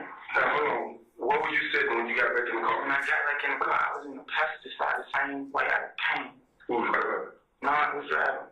Which I was in the back of it. I don't even think Fed ever got out the car, to be honest. Did you have a stick too? Nah, Fed, I don't think Fed had no gun. I watched this video and I know Fatty, and this guy that's in this car don't look like Fatty. Like the video, it ain't the greatest, but it ain't the worst. Yeah, you're right. And this little dude, let me see if I printed out a picture. It looks nothing like what I know Fatty look like. Yeah, on a blue little jacket or something. Because from what I'm hearing, supposedly you guys think Fatty snitching about another case. So everybody trying to kind of throw Fatty on the book. I'm not saying that you are, but word is Fatty telling them about another case. So Well, basically, y'all was calling her escorts. I don't have a jacket, but you know what I'm saying? You weren't like a jackass. You weren't. Because they were scared. Because they were scared. So when y'all pulled out, you, Fatty, and Nona, right? You were in you said front passenger seat? Yeah. Okay, and Fatty was sitting where? Nona. Okay. We went down Brown. And the Bentley and followed us. Okay. Behind him. And when we went down Brown Mill, you know what I'm saying, we seen the car, the same car, sitting at the if you go down John Road, and then you go down Brown Mill, it's a connecting street. Where it's school at. I ain't familiar with the road, but where it's school at right there. Now they seen the same car right there. He said, that same car. He slowed up. When he slowed up, Bentley don't smash past those. They went around those. When they went around, he let them went around. Put the stick up to the one. Pull it out. Simple as that, he gave. From the arm shot. What? And you said Fatty didn't have a gun? How many times do you remember Nard shooting? It had to be at least 3 or 4 times. And what did you do? I ain't doing that. You didn't shoot at all? I did not shoot my gun. What these guns at? When we went back to the spot, I gave him back the nine. He took, because I don't let nobody go in the back room, but none is like, basically like the house, like he protect the house, you know what I'm saying? He don't sell drugs, he just protect the house, you know what I'm saying? So Nud got the stick from me, took it back up, you know what I'm saying? What the house look like? Right in the spot. It is a regular house. Like, give me a color, what's in front of it? It's a brick house. It's nothing in front of it. The driveway kind of slumped down a little bit. And it's a brown gate right there. It's a brown gate right there. I'm trying to think of the name of this street, bro. It ain't altitude. It's off of what? It's off of Banbury. It's off of Banbury. So after Banbury off of Broman.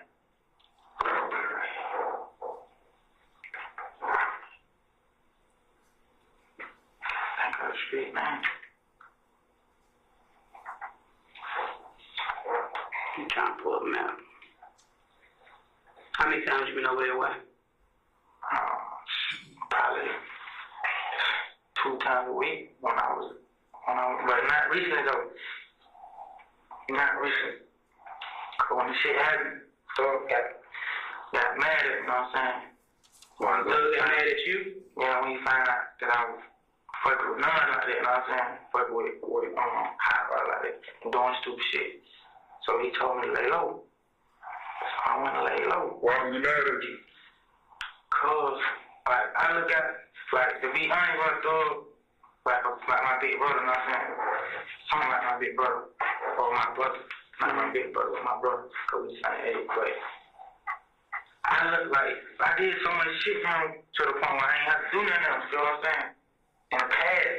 So he just told me to lay low. Like I be with his family, I be with his mom, I be with his sisters. I protect them, you know what I'm saying? That's all he had me to do, like, but just stay with these folks and put you in the house. Don't gotta worry about nothing. No clothes, no shoes. He was bested, basically. You know what I'm saying? Like, he's like, bro, just protect my family. And then once he found out that I was getting high and back fucking with hot rod, he got mad at me. When he found out. You ain't on your job. Yeah, he found out none of them doing hot shit like that. And then fucking with Bentley. He been cut Bentley off a long time ago. Cause Bentley used to be a road master or some shit. Why you cut Bentley off? Bentley was stealing from him. There's only a couple streets run off Banbury. You got Tony Place. That's it. Tony Place? Tony Place. What end of the street is it on? If you're coming in off Banbury, it's on the left or the right? Huh? If you're coming in off Banbury, if you're coming in, I'm looking at the map right now. Bromac runs off. It's Bromac. Right here. Or Brownsville Road. You take that left on Bromac. And then you take the right on Banbury. So that means we come down, if we come down Bromac, we're gonna make a right on Banbury. Okay. Make a right on Banbury, and then it's the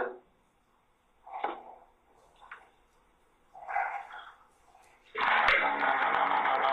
If we come down Bromac, we're gonna make a right on another street, Sunridge, and then we're gonna make a left on the second street, Tony Place. That's what I'm saying. What end of Tony Place? It's right there. Like, So you turn left. now I'm describing. When we come down Bromac, we'll make a right on Sunridge. It's the second street to Tony Place. To the left, and it's the second house. On the left or the right? Cause the second house to the left. Second street to the left, second house on the left. Got a bottom gate. The driveway a little slump, like if it rain, when it rain, it get flooded right there. Okay. So after he shoot, what was the conversation like? Daddy, I've been around a lot of shit. I've seen him get killed, so ain't no conversation. Just like, Ain't no conversation. did y'all know y'all hit somebody though? This make sure I ain't falling enough. You know what I'm saying? But did y'all know y'all didn't know y'all hit or nothing like that? I ain't know we hit him tonight. What is that? Yeah, obviously he bragging about it because he got ready to throw it, you know what I'm saying? You know what I'm saying? What did he say? He ain't said to me. I'm just saying, nigga like, are y'all shot folk? I guess it was on the news or something, you know what I'm saying? Cause they niggas found out it was not. Didn't Bentley get brought in for questioning? I think that probably had to find out too, but. How would he find out? So? Yeah. Man, Bentley talk like a girl, man. Hey, who is Bentley, baby mama? You know? Him and Nard got the same, they baby mama's sisters, I think. Bentley and Nard, baby mama's are. Your Honor, we're stopping at 237:57. Okay. And resuming 238:02. Tia. What's her name? Tia, one of they baby, I ain't gonna really say which one she is. She one of they baby mama, she was supposed to see, she got a sister named, Squirrel, the girl who died. Remember the girl who died, Squirrel, that's their sister. That's their sister. Tia and, I can't think of her name, man. It's another one, so she just quiet. Damn, what's her name? Which one quiet? Nut baby? I mean, not Nut. I don't know which one is which. Main one that related to Nut? That's one of his sisters. You know, he got murdered? No. Big Nut. What about that? That's his sister. Bentley, baby mama is Nut's sister. Oh, no, I might be too much the wrong girl then. Men probably got more than one baby mama. Feel what I'm saying? Okay. But I know Tia them and the girl dead. Squirrel, Bentley, and Nod got a baby mama about their sister, and they couldn't.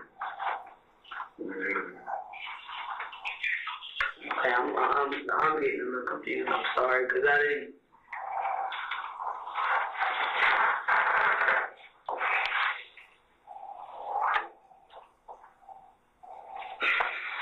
You know like what you told me last time.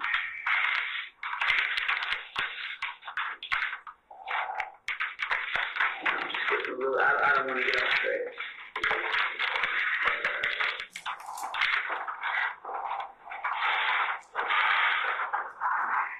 So Bentley and Nard are no relation. No, they cousins. They like blood, like for real blood cousins. I don't know. They say they cousins, so am I not they blood cousins? From what I seen, they blood cousins. They grow up in the same apartment. Right. And now they go to Oscar together. You got a phone number for Nard or a phone number that he had? Huh? I don't really work on phone like that.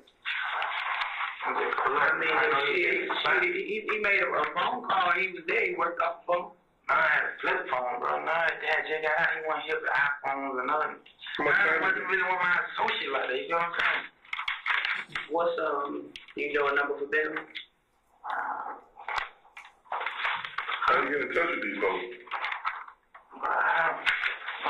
If y'all listening, bro. I'm trying to, but everybody, I mean, it's I don't really remember numbers like that, man. With my lawyer for 2-3 years, I got 2 cases. I don't remember his numbers. Okay, 24101.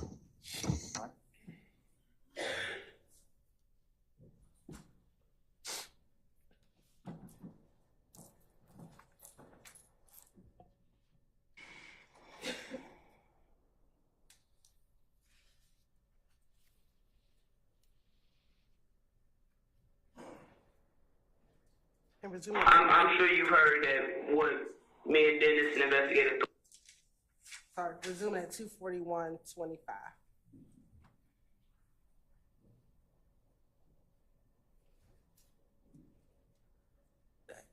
That's you want me to start? Or do you want to ask a question? Oh. Resuming at 2:41:25.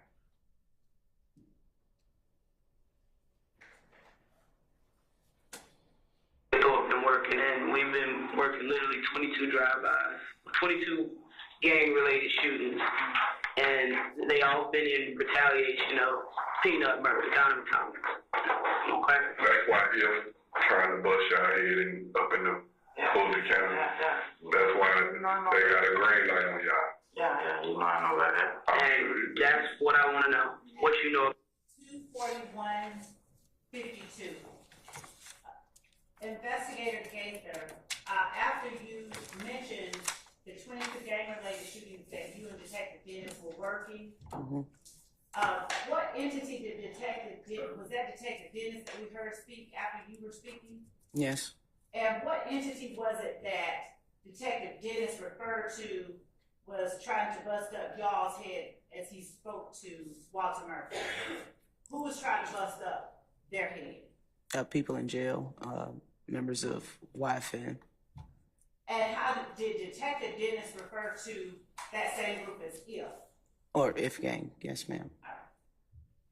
And in response to Detective Dennis asserting that is why IF gang is trying to bust up y'all's head in the jail, did Walter Murphy refute that or say, no, IF is not trying to bust us up in the jail?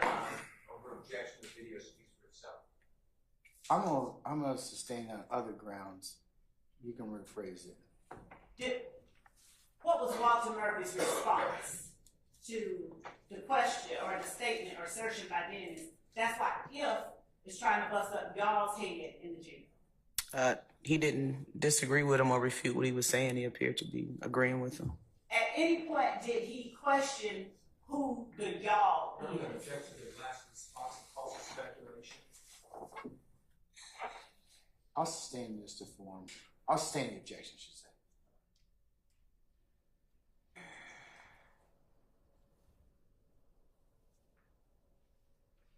At any point, did Walter Murphy ask for clarity about who the y'all were that you spoke about when you referred to IF trying to bust up y'all's head in the jail? No, he did not. And at any point, did Walter Murphy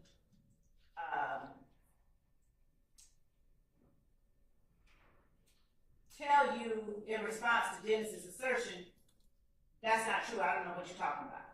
No, he did not. At any point, did Walter Murphy correct you or Dennis in any way after Dennis made the assertion about IF trying to bust up their head? I sustain the objection.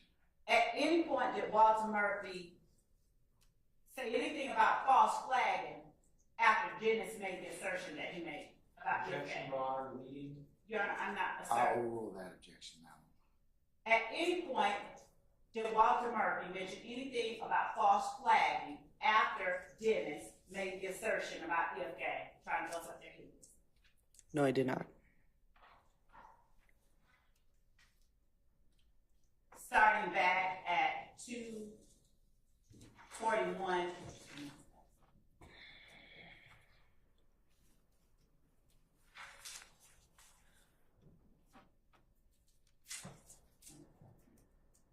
$241.25.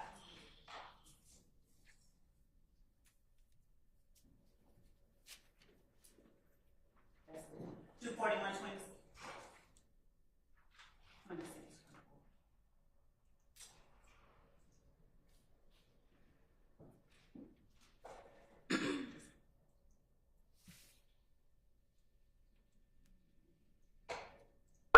Me and Dennis and Investigator Thorpe been working, and we've been working literally 22 drive-bys, 22 gang-related shootings, and they all been in retaliation of peanut murder, Donald Thomas.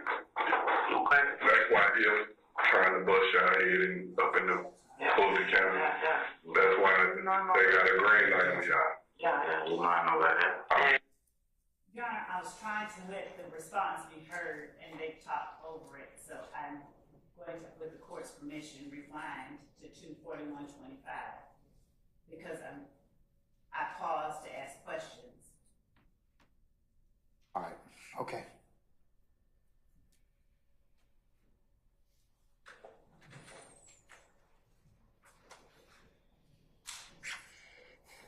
At 241:30. But me and Dennis and Investigator Thorpe been working in, and we've been working literally 22 drive-bys, 22 gang-related shootings, and they all been in retaliation of peanut murder, diamond time. Okay? That's why you're trying to bust your head and up in the Fulton County. That's why they got a green light on y'all. Yeah, you know I know about that. And that's what I want to know. What you know about this murder? I was in the hospital when it happened, but Detective Gaither at 241:56. Would you tell the jury what a green light is? Green light is basically permission to harm whatever an individual is that's green lighted. And is that a term that you heard frequently during your time in the gang unit? Yes. Was it consistently used that way? Yes. Go ahead.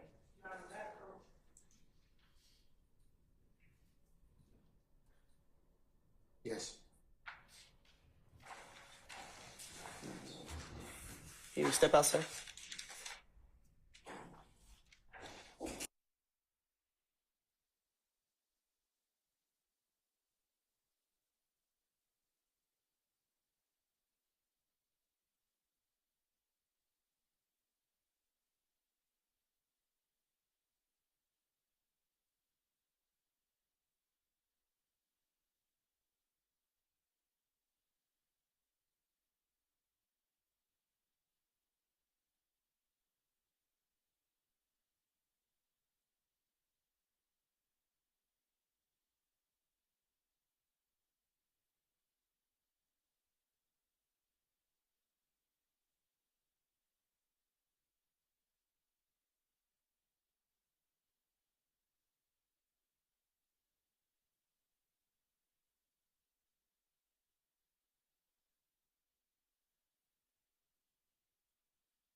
So you want us to continue?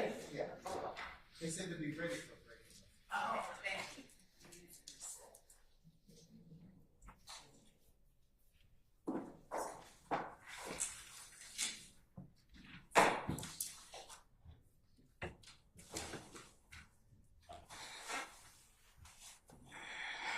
And we're starting back up at 2:41:58, Your Honor.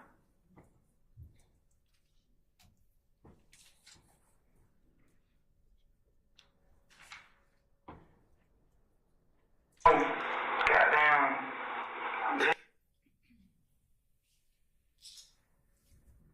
Damn nigga deep, bro. Nigga.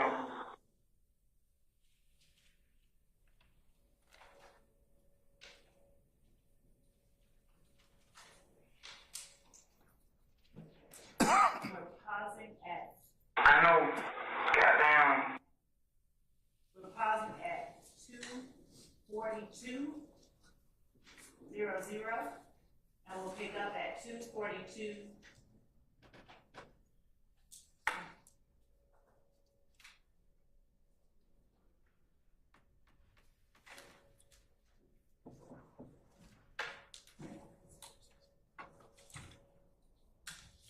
We're continuing at 2:42:03.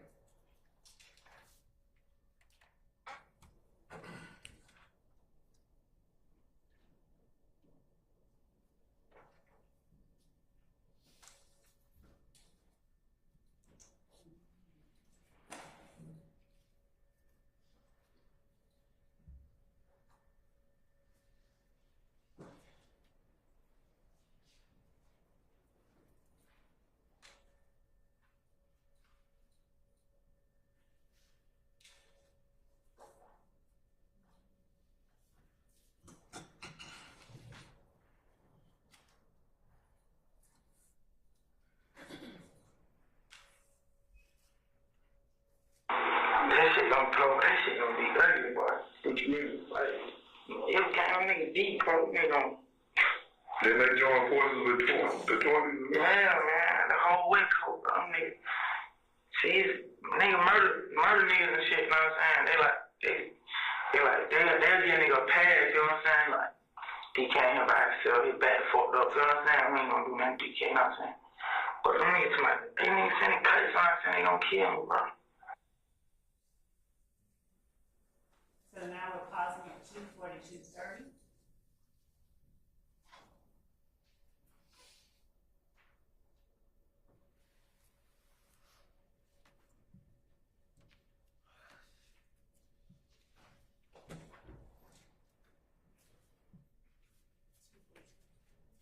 And we're starting at 2:42:51.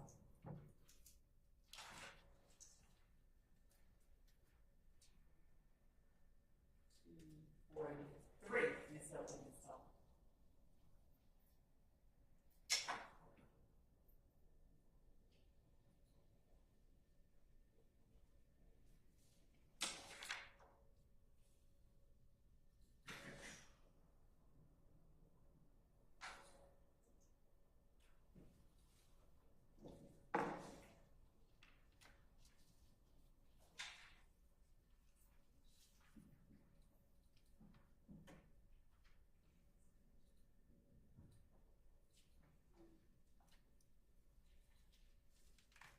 Before we actually, let me just ask you this, investigating. Did Mr. Murphy mention being in the hospital in January and February of 2015?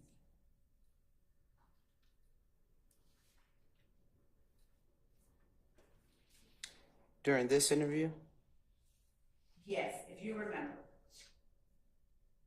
I don't believe he did. All right. Are you certain about it? Objection, Your Honor, has to be answered. No, I have to. I'll overrule that objection. Are you certain about it? I don't recall. We're showing you portions of the interview from August of 2015. Refresh your memory? Sure. You want to show that to defense counsel, please? Yes, Your Honor.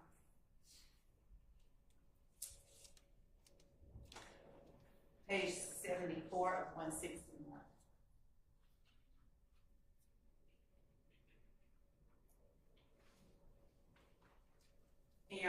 mark this in conjunction with the, Yes, for identification. yes.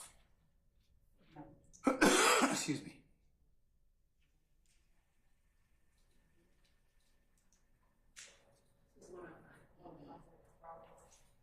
Okay. We will mark this State's Exhibit 112, Bravo, Bravo, just for the purposes of the record. Showing you page 74, 161, just at the bottom, line 23, counsel. Okay. Did Mr. Murphy mention being in the hospital in January and in February of 2015? Yes, he did. Thank you. Now we're starting at 2:45:29, Your Honor.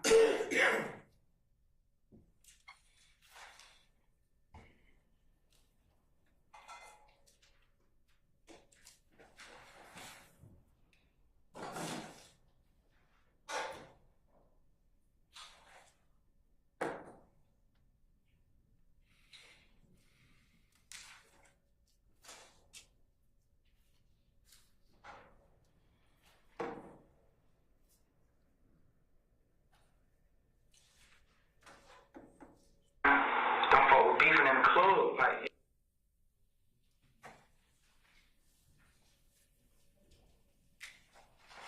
Cause I seen nothing with those.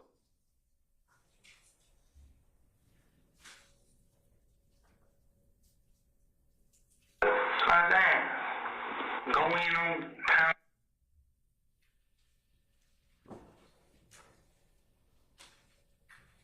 We're going to start back at 2:45:29.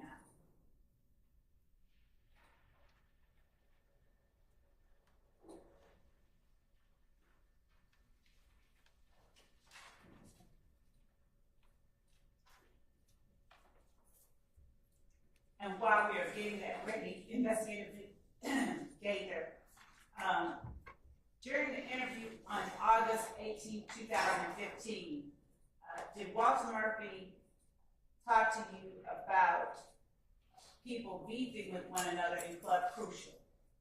Yes. And did he speak about any particular groups or individuals beefing with one another? Yes. Do you recall which groups or which individuals those were? He referred to us as YSL and If Gang. Okay. Were If and YSL the two groups that were beefing? Yes. And was that Club Crucial? Yes. And is that the one you mentioned on Donnelly Hollowell? Yes. Now, was there ever a time when Walter Murphy indicated he had seen Dynamite Thomas and Thug together, cordial with one another? Yes, he stated they were seen in the club together. And was that prior to December of 2014 or after December of 2014? I'm not certain of the context.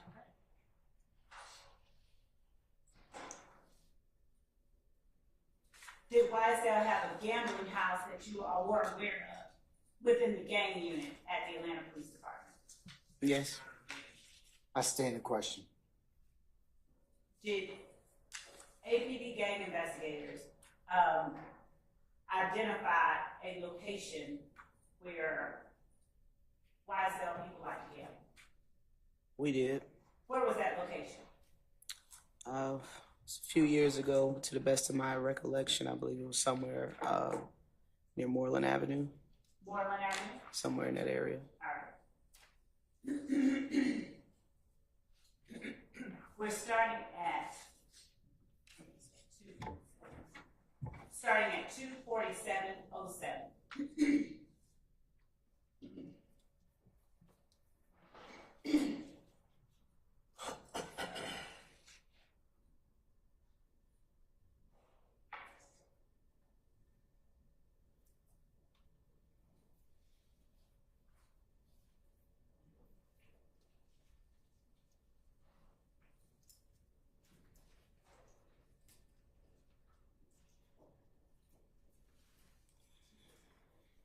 Starting at 2:47:09 to be precise. Go ahead. So what I'm saying,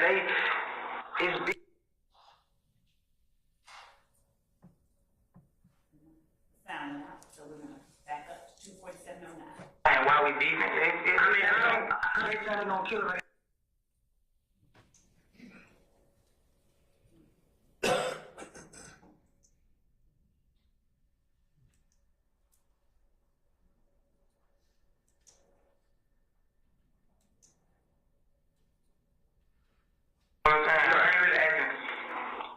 Who did it and why we beefing. I ain't telling no killers I gotta put my gun on and watch him put my back in the wall and don't trust nobody. Listen, from what I know and how close you are with Doug, and just like you said, ain't nobody just gonna be up there hot by a spot. You and Nard, y'all about to do shit together. Conversation has been said about what it's just hard to believe.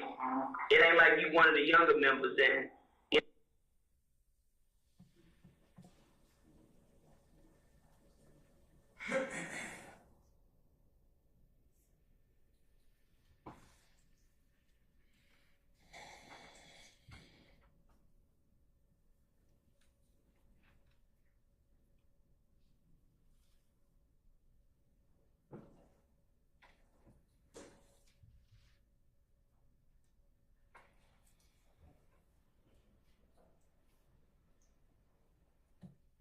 24707. I don't really ask me like what happened. You know what I'm saying? It's beef between this gang and crime, so that's just what I go off of, I guess. You know what I'm saying? I ain't really asking who did it and why we beefing. I ain't telling no killers I gotta put my gun on and watch him put my back in the wall and don't trust nobody. Listen, from what I know and how close you are with Doug, and just like you said, ain't nobody just gonna be up there hot by a spot. You and Nard, y'all about to do shit together. Conversation has been said about what it's just hard to believe. It ain't like you one of the younger members and, you know what I'm saying, you just new to the crew. I don't know who did that. You serious when I said? So it's almost like... From what you told me, you one of the founding members. That's what you told me last time. I'm told, yeah, man. But you got, bro, then it was just me, Thug, and Mundo, and Slow. These folks, I'm running all type of niggas, bitch, homie, corn, all type of niggas in trying up. You know what I'm saying? I branched out from them folks. You even said you stopped seeing me for a minute, don't tell you? I branched out. Pausing at 24817. Detective Gaither, did you understand who Walter Murphy was speaking of when he said, bitch, homie, Quan? I did.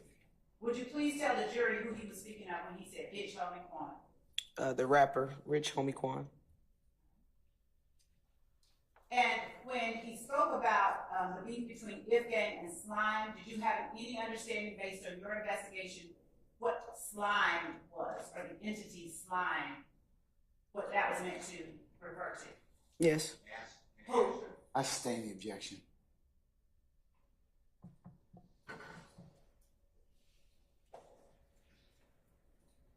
Yes, Your Honor.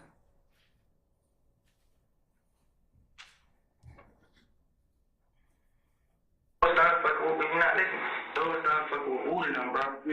And Yak and Duke and Roscoe. You know them folks. I've been with Roscoe, though. You know what I'm saying? Everybody know Roscoe. I was always cool with Roscoe, but other than that, I don't know who did that shit. What about you and Duke and Yak and all those guys? I don't fuck with Duke and Yak. Them niggas they just weak up because he got the money, bro. Them niggas one Duke, the same nigga we got into it in the club, come throw a broken shit. You know what I'm saying? That shit. I don't know how dudes look at it and why he fuck with a nigga like that, but I don't get out on a nigga like that. I come around, get what I need to get from Thug. I come around, his sister come around. I speak to them niggas, baby, yeah, I be going on, talk to Duke and Yak, probably take a picture with them or something like that on through Instagram. Other than that, I ain't really kicking with them niggas like that. Only time I kick with them, we went on tour. That's the only time I kick with them. And when y'all went to Compound that night, the bus shooting, I don't know if he told you Dennis saw him at Compound. He got his gun. You remember you told me about that? He said it. I talked about this. Go ahead. I'm talking about it. Let's start from where y'all originated from, where y'all went, how y'all got there. Let's go from that. Let's just get into What did y'all? Detective Gaither, at the point where you all start questioning Walter Murphy about the compound, would you please explain to the jury what incident you all are referring to? The Lil Wayne, rapper Lil Wayne, bus shooting. And had that happened earlier in April of this year, of 2015? Yes, it had. And up until this point, had you, in either of the conversations, during either of the times that you spoke with Walter Murphy, did you ever hear him refer to Jeffery Williams as anything other than Thug? Yes. What? He called him Lil Jeff, Slime, Big Slime. And which term did he use more frequently to refer to Jeffery Williams? Basis. Your Honor, she was not always, there was restroom. I'm gonna sustain the objection.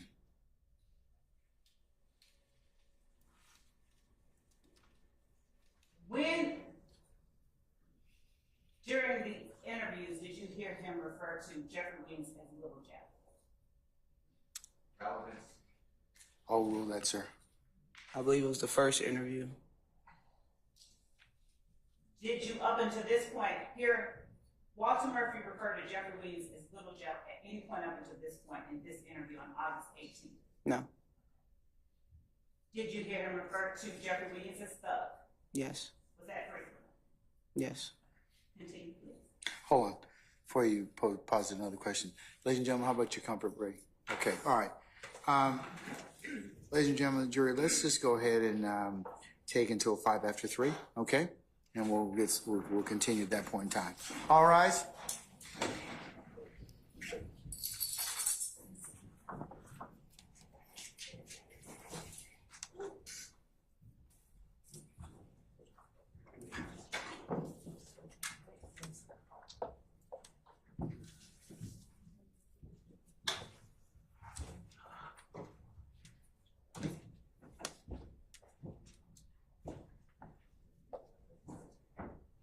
All right, ladies and gentlemen, our jury's left us. We're in recess until 5 after 3.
All right, summon our jurors, please, sir.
All right, ladies and gentlemen, please be seated.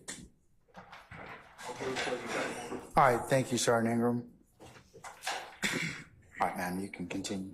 Thank you, Judge. For the record, Your Honor, we stopped at 2:49:46, and Detective Gaither, we were just about to get into the portion of the video where you all talked about the compound. But before we do, I want to ask you a few questions about your conversation with Ms. Murphy about the April shooting of Dexter Montgomery. Would you tell the jury what it is that you're referring to when you speak about a trap house?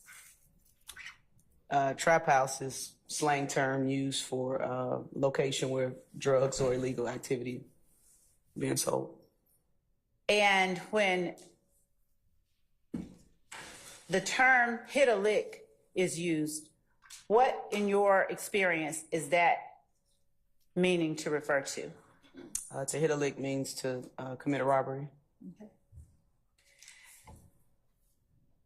When Walter Murphy talked about Bentley following the Nitro on the night of the Dexter Montgomery shooting, was that consistent with what you saw in the surveillance footage? No, it wasn't. How did it differ? You can see the Pontiac pull out of the parking lot first, and then the Nitro was actually following the Pontiac. And when Mr. Murphy was asked why he didn't shoot after he ran up to the blue car the second time, did he ever give any explanation other than it was God that I didn't shoot? Not that I recall. I think that was his answer. Prior to Mr. Murphy coming in to the Atlanta Police Department with his lawyer on August 18, 2015, had he ever mentioned being afraid of the people in the blue Escort? No. Okay. Do you recall whether he had ever mentioned before coming in with his lawyer on August 18, 2015? Hold on, ma'am. Do you have an objection, sir? It is post-arrest silence. It is not his clients, Your Honor. I'll overrule it, sir. I'll overrule your objection. Did he ever, prior to coming in with his lawyer on August 18, 2015, and this is Mr. Murphy I'm talking about, did he ever mention to you anything about either Hot Rod or OG Bentley being afraid of the people in the Nitro, to your memory, of the people in the Escort, to the best of your memory? Prior to, no. And by prior to, what do you mean? Prior to this interview here from August 18, no.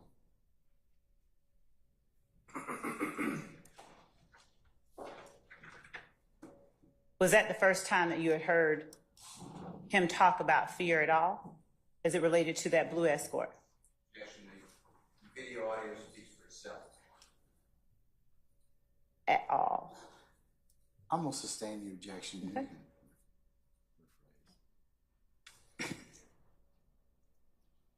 And were you able to determine the location of what you call the trap house off of Branbury as Walter Murphy described it to you? I believe that later on that afternoon, Investigator Dennis and I did drive by the location just to look at it, lay eyes on it. Did Mr. Murphy ever expound any more on, in any context with you, on what he meant when he said in this interview on August 18, 2015 with his lawyer that DK, everybody knows DK is loyal? Did he expound on what he meant? Yes. I don't recall. Okay.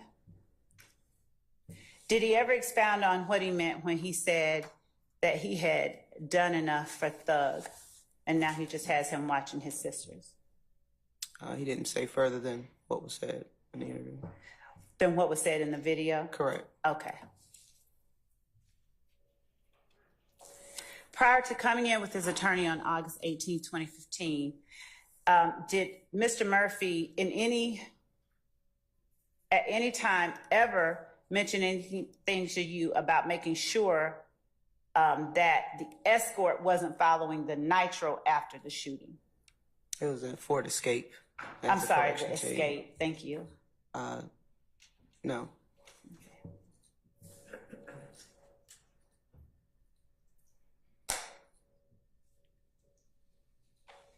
And in this August 18, 2015 interview, did you or Detective Dennis attempt to talk to Walter Murphy about the incident involving Derek Dodson? Sir. Objection basis?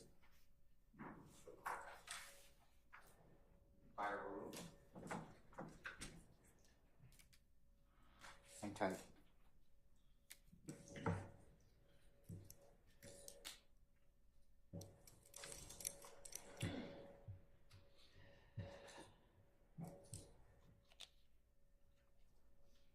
I'll sustain the objection.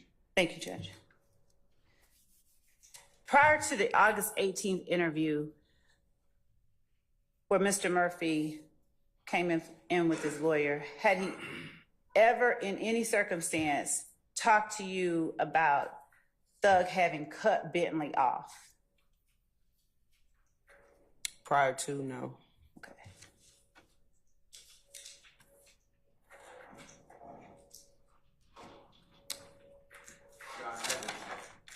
Basis.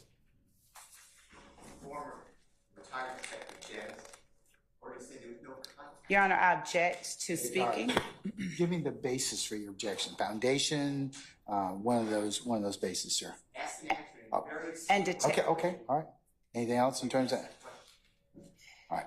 And Detective Dennis has not yet testified. Let me hear the question first, and then I'll be able to tell you whether that's the last answer.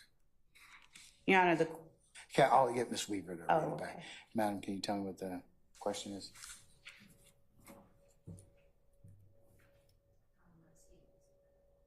Prior to the August 18th interview where Mr. Murphy came in with his lawyer, had he ever in any circumstance talked to you about Thug having cut Bentley off? Answer prior to no. And then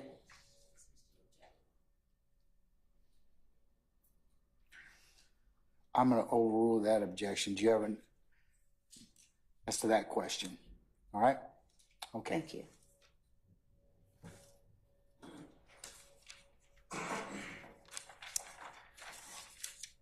Detective Gaither, as we get into the portion of the interview where you all are talking about the compound and the Lil Wayne bus shooting, during the interview portion where you all did discuss that, did Walter Murphy, generally speaking, tell you the reason that they went to the compound? Was it to enjoy a Lil Wayne concert? I sustain it as to leading. I'll overrule the other objection as to best evidence. So going back to the first part of the question, did Walter Murphy talk to you about the reason that he and others went to the Lil Wayne concert at the compound the night that Lil Wayne's bus was shot up? Yes. Generally speaking, would you tell the jury what that reason was? For the concert. Do you recall whether or how Walter Murphy described Lil Wayne's relationship to Jeffery Williams, to his knowledge? And I if don't you recall. don't worry about it. No, I don't recall. Thank you. We'll start at 2:49:46, Your Honor. Keeping in mind the court's rulings.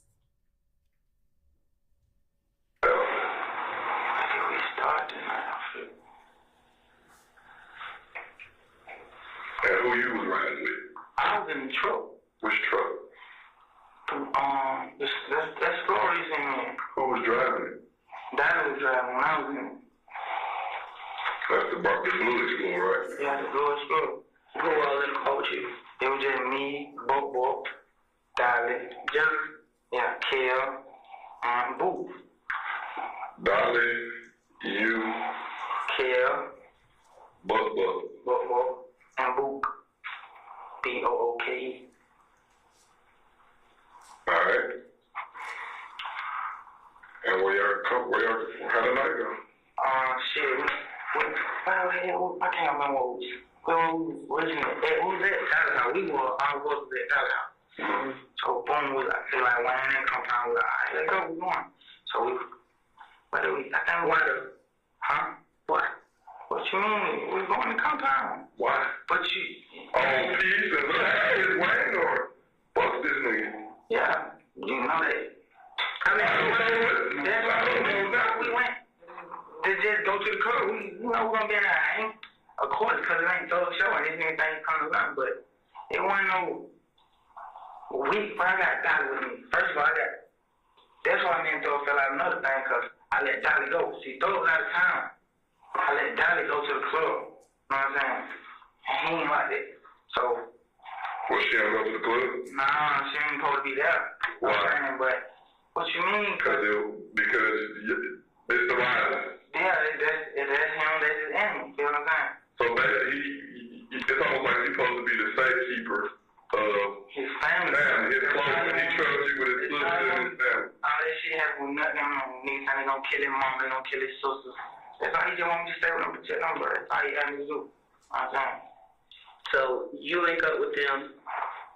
Nah, I know. Who's our you stayed with them. How did y'all end up at compound with all the rest of the cars? We just pulled up and all them niggas was already down. I'm saying. Listen. Let me explain something to you. Like she said, we've been investigating stuff start to finish. Yeah. So it's certain stuff that we already know without you telling me. But I want you to tell me. You got me? At 2:52:26, Your Honor. And what was it at 2:52:59? All right.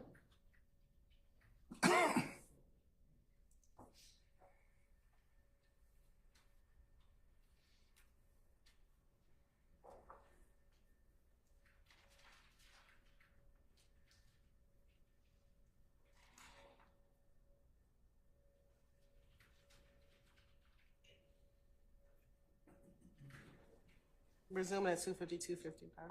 Before y'all went to compound, Studio Metro, I thought we wanted to do whatever for.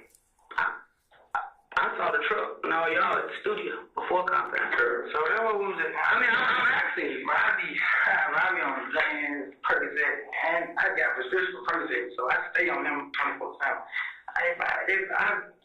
Do you remember before y'all going to compound, y'all leaving the studio? I do not remember that. No, Did y'all go? You said y'all went to Ives. That's why, but we went to Ives afterward, though. After compound. Yeah, we went to Ives afterward. I thought we went there before and but obviously y'all said we was at the studio. What happened when y'all got to compound? Shit, Roscoe them tried to go in.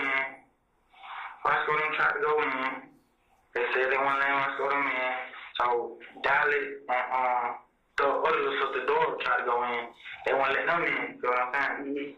So shit, we was out there. And then we was just, they like, shit, they Wayne come out. They or us? Nah, they acting like they Wayne come out. So you went out there turned up? Yeah, you know, I was turned up. You seen me. I don't think you said that, but you were a part of it. We also talking about this, so your attorney can hear what we talking about, because you was there. I was there. And you did tell me that he wasn't there to cover. So I ain't awful when that's what I'm saying. That's why I want when you tell the story. I want you, I know what I know, but he don't know. So, where there ain't no secrets and we on the same page talking about the same thing, let's talk. You see what I'm saying? Because I know what the vibe felt like. The vibe felt like some shit didn't happen. Yeah, that's what, man, listen, bro. I went down them, bro. Them folks we came to party, bro. Them folks came on some whole other shit, man. You know what I'm saying? What folks? Because you just said, Wayne at the club, I'm taking down the door right now, bro. You know what I'm saying? Of course we're being up. When you get on the stage, fuck you, you know what I'm saying? But I wasn't going to do nothing stupid like that, bro. I had down the door with me, bro. So where the gun come from back at the car? That's just for my protection. I go everywhere with my gun, bro. But how y'all protecting somebody and y'all the one that... myself too, though. But y'all was the one bringing the problem. Right. But then that happened at the compound, though. That's where it originated. Anyway, we're stopping at 2:55:38, and we'll resume at 2:56:35.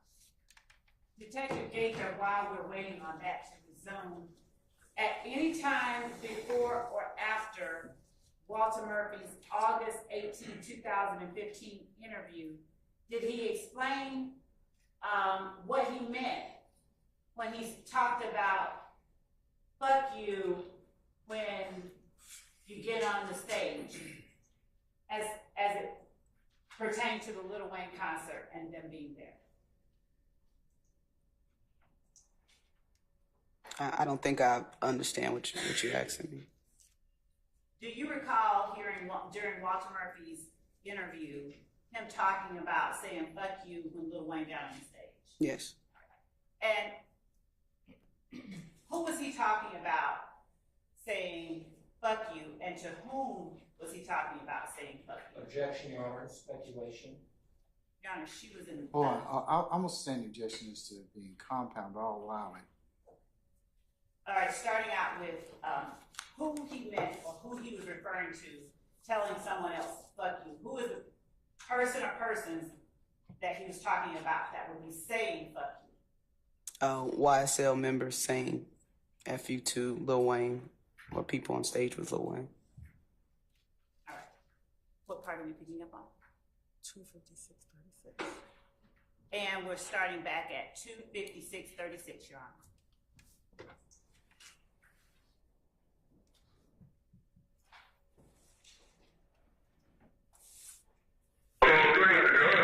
I pushed one of them out of the way.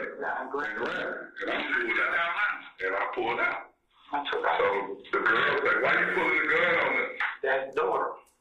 Black little girl. And I'm telling them, y'all need to go ahead about y'all business.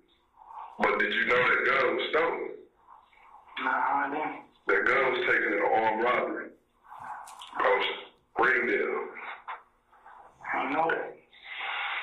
So after you run off, then what happened?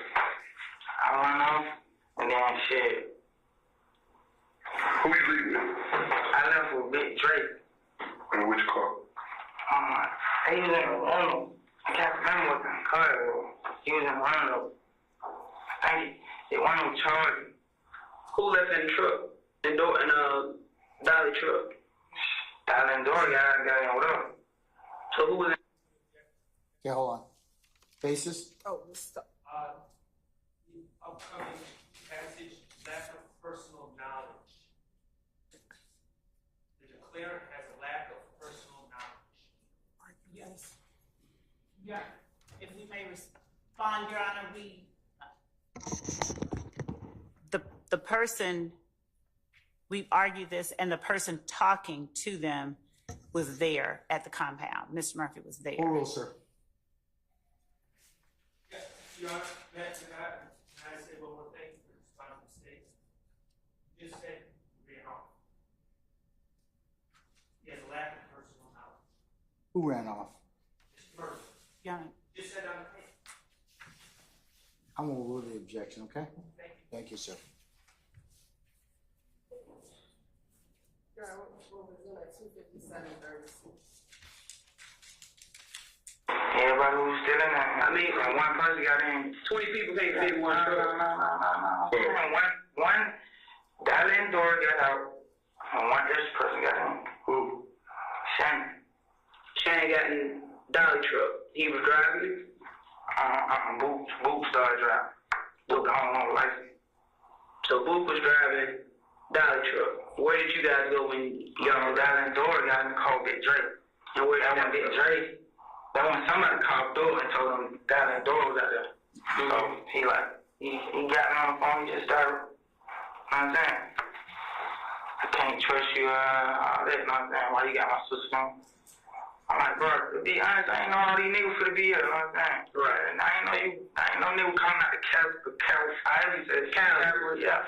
I ain't know that, I thought we going in just this one ain't fuck one, you know what I'm saying? I mean, but don't you think that would start issues and problems? Yeah, you know that, but me just being wrong and dumb, and I mean, you ain't just young no more. You getting older. Right. And you know right from wrong.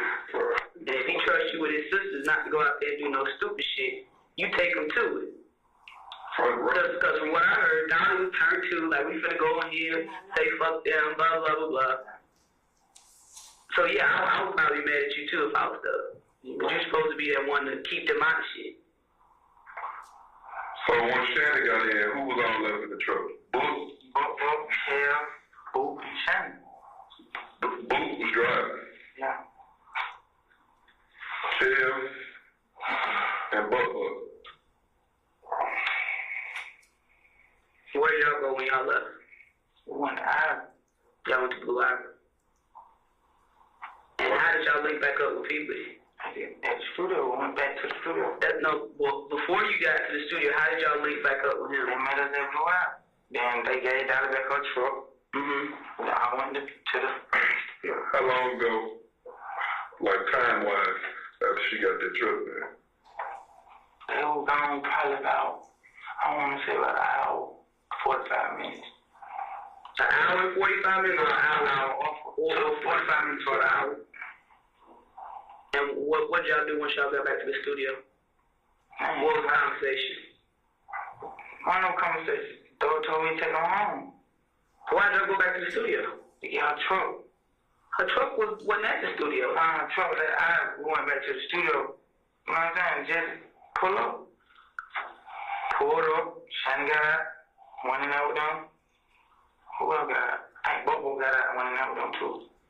And we just left. Your Honor, pause at 3 o'clock and 30 seconds.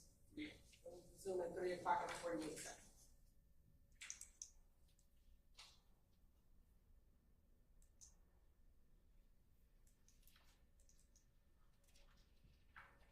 Today, all them folks, everybody don't go, so. Who the most don't go out that crew? Shannon. We're pausing at 3 minutes and 50. Sir.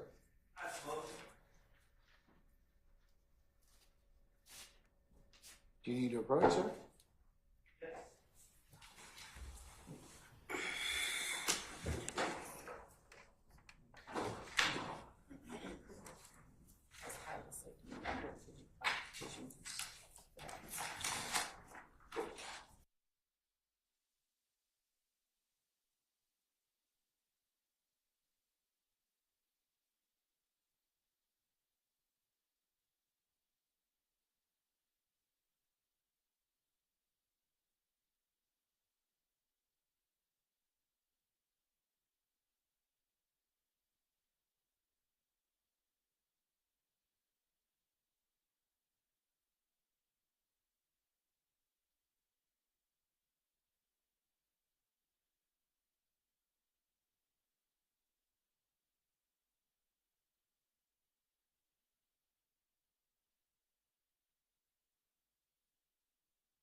Your Honor, we are stopping at 3 hours, 3 o'clock and 59 seconds. And we will pick up at 3:01:20.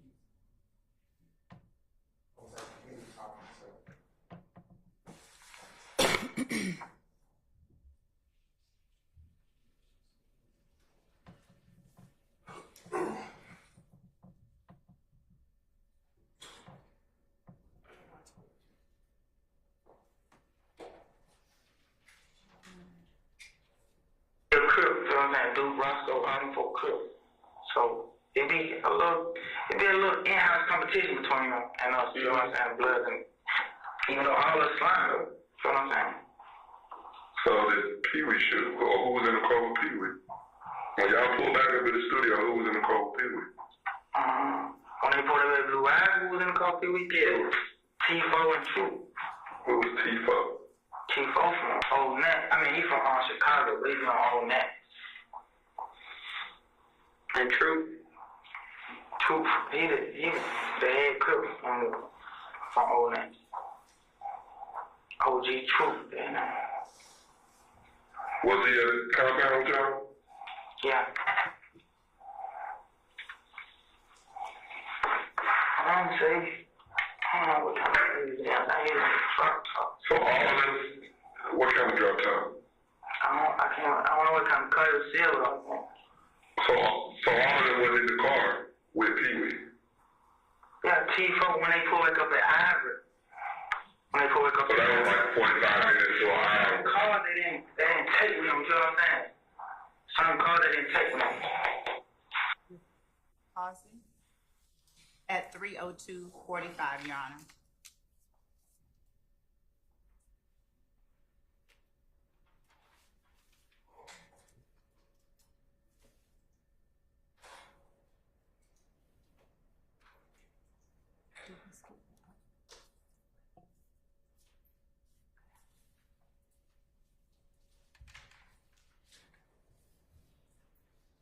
Detective Gaither,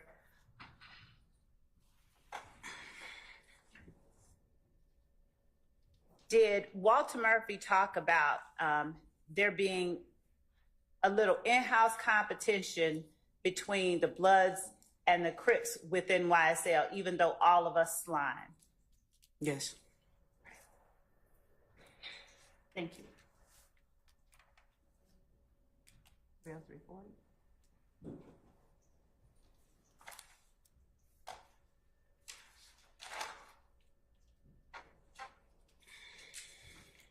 Your Honor, we're going to pick back up at 3:03:40.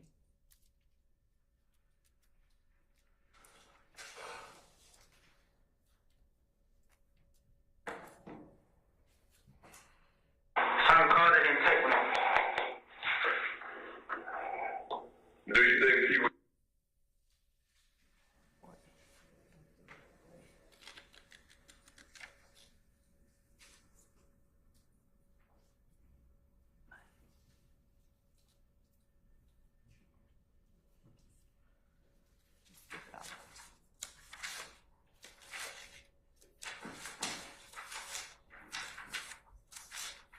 We're going to skip to 3:12:17, Your Honor.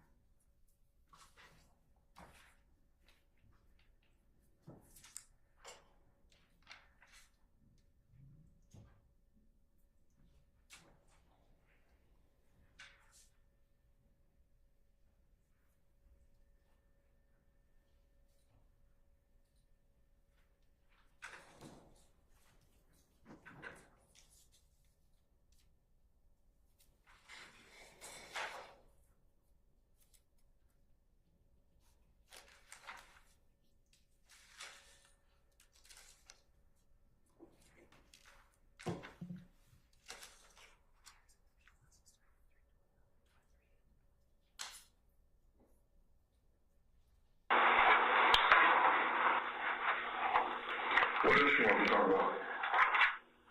I didn't mention that. You said it was something else. No, that was it. Can I step out and talk to you? Yeah, I want to stop recording. I'll let you know. I didn't mean to. No, I can't.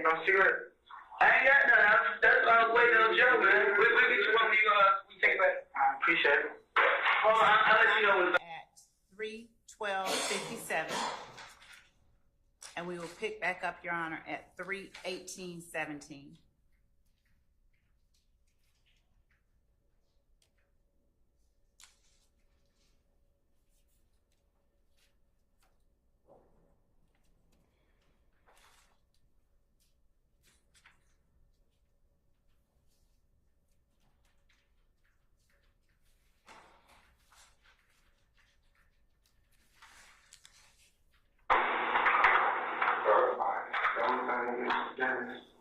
Just name your picture, and I can send you any word.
We're starting at, my apologies, 3:28:03, Your Honor.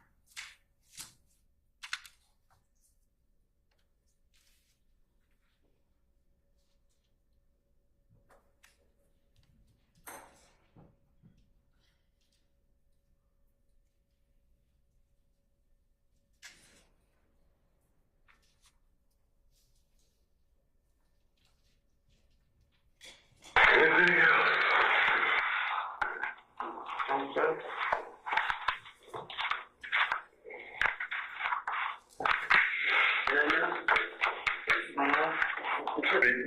Let me see your notes. I just want to be clear. When you said when they came back to Blue Ivory, when they met you and Dolly at Blue Ivory, who all was in the car? That was actually in the car, the truck. They just pulled up and it was Kel, Bubba, Shannon, and Boo. Kel, Bubba, Shannon, and Boo. Boo was driving. I think Kel got out.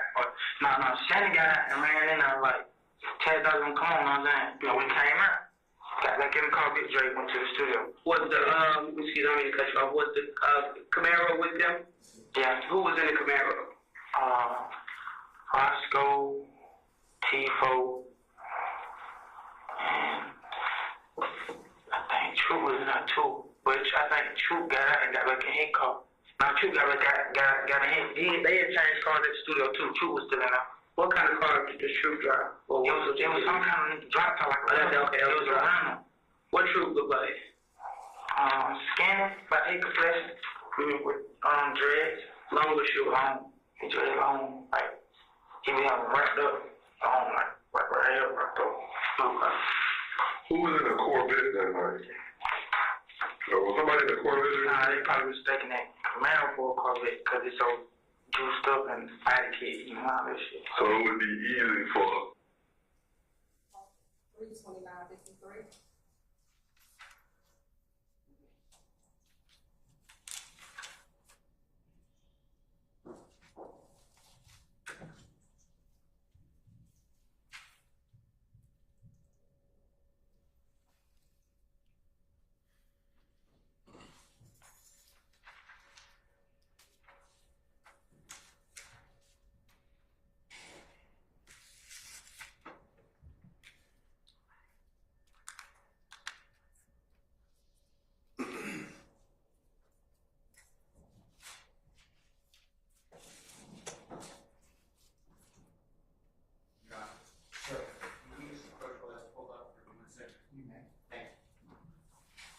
Mr. Busser.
So thank you, Judge. We are starting back at 3:31:16, Judge.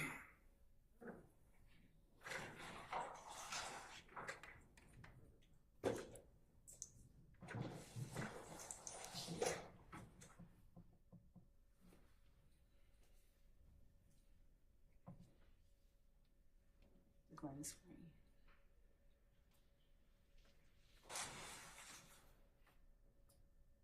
There it is.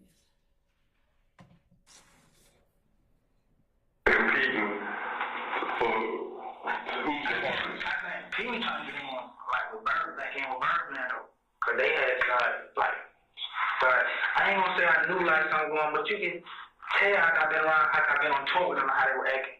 So when we got back to the city, and I'd be like, shit, call home. I call Birdman home. I'd be like, people FaceTime home. You know what I'm saying? Probably tell them try to send me some money or something like that. Probably be fucked up. He'd be like, tell the door FaceTime, you know what I'm saying? He just started dissing himself like. And how long after this was it? Like, when did y'all go on tour? I can't really remember when we went on tour. That shit was Early April, wasn't it? Yeah. Early April. Before that, I'm at see. Is that true? Right here? With the dreads? Nah, that,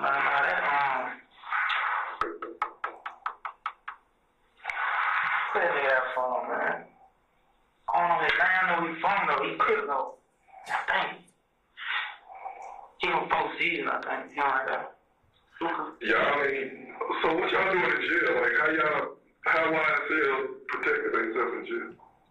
Y'all, cause it seems like y'all lined up the cribs and stuff too. Pausing. At 3:32:40 or 39? 3:32:39. And we're starting back at 3:32. Well, I mean, who gave me problems? Well, who you on the floor with? Who in the same room? I'm on the floor with nigga who on everything, man. Who? Kiwi. Ralph. Right there from something there.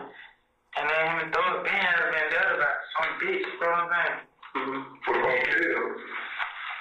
Shell Kill. I ain't seen Kill. I ain't really seen Kill out on the street. Like, when I first got in there, cover my blood on my life. I made them describe how Kill look, you know what I'm saying? So you don't even know what he look like? I know what he look like, but you gotta think we in the club, a lot of niggas that look alike, you know what I'm saying? Everybody dressed alike, you know what I'm saying? So it's hard for me to actually remember how he faced. Look, I know he was short, scrappy black, nigga. Did you ever go to Crucial when all the beef and stuff was going on? Yeah, I did. What was that like? Man, that shit was hell. I ain't go back, boy. Didn't feel right? Didn't feel like a death trap? Oh, yes. Yeah, they got a fight that night. They got on Lil Woody that night. You were there that night? I think they got on Lil Woody like 2 times, though. Where you was at? That was the second time. He YSL? Where y'all was at? That's his problem. Yeah. He started in club this shit, right? Throwing money on them folk. Thor gave him money, throwing them folk. Thor gave him some money. He ain't throwing them. He didn't. He just flashed it. Damn, man, I didn't know everything. First, I think that they say he threw them. You know, that was the word was. The first time they say he threw them. He was throwing money. I think he was throwing ones on them folk, bro. He had the big bankroll. Go ahead, you speak on it. I'm saying that was. I wasn't there when he did it. I was there when he got talking the second time. Like, soon we walked through the door. When nigga need to hesitate. Pausing at 3:34:53.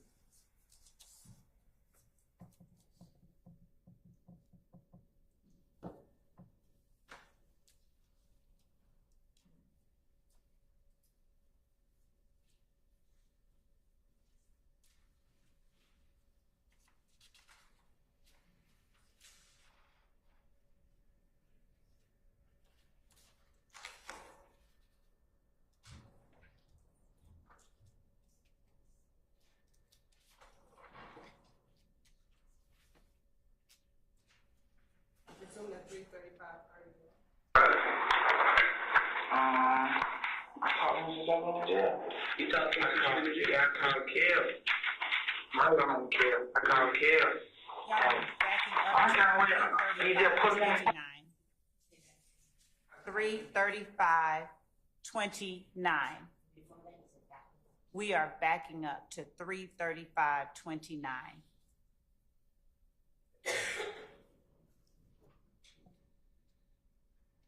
Last time you talked about Russ. You talking to I called Kev. My don't care. I called Kev. I'm trying to wait. He just put me on the phone. Like, what is he like? He's like, it's me. I'm saying. He know how to talk. He know not to talk to say his name. You know what I'm saying? He like, it's me. I'm like, what you talking about? He saying, throw us saying he got me a lawyer. I'm like, damn, man, he ain't got me a lawyer. That was the whole conversation was about. He like, about Doug getting you a lawyer? Yeah, I'm saying he paid me a lawyer. I paid my own lawyer. Well, my family paid me. Like, okay. Anything else? No, that's all.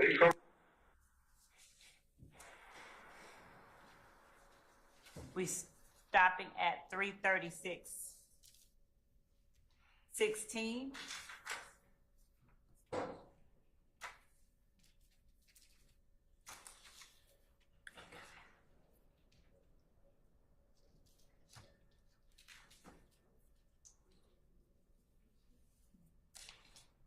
And we're picking back up at 3:36:32.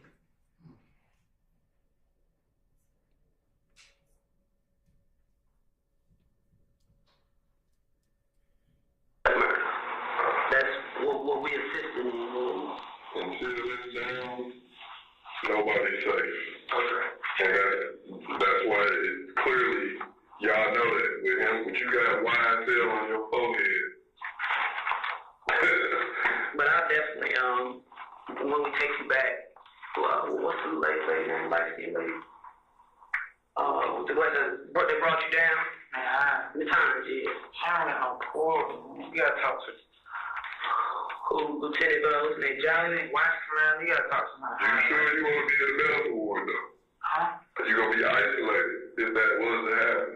Am I going to be isolated? You are going to be isolated. Why you say that? Because that's the medical ward. No, it's a medical floor. Y'all saying like the infirmary. No, the medical floor. Yeah, the medical floor ain't isolated. Okay. I'm telling you.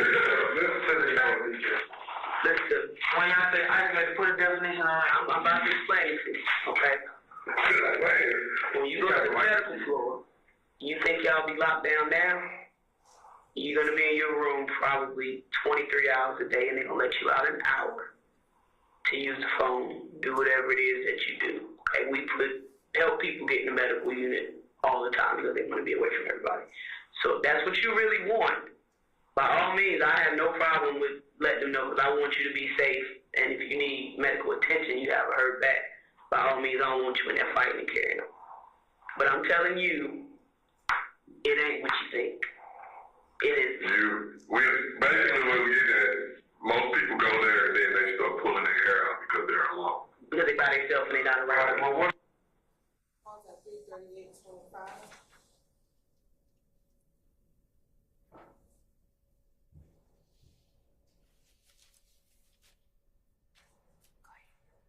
Word.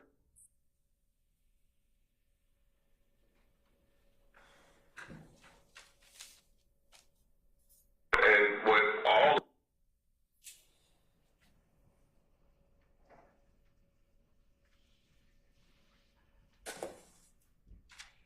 what did y'all think was gonna happen? Did you think y'all was gonna sell it to the suspect or something? That ain't my beef. These folks saying that's your beef. That's your beef, Dad. I'm supposed to do that because of that, bro. I cried when I seen that kid when I was hurt. I'm sure you did, but when they saying everybody in YSL gotta go, you know what I'm saying? So we know what happens. If we knew what happened, somebody would be in jail for it.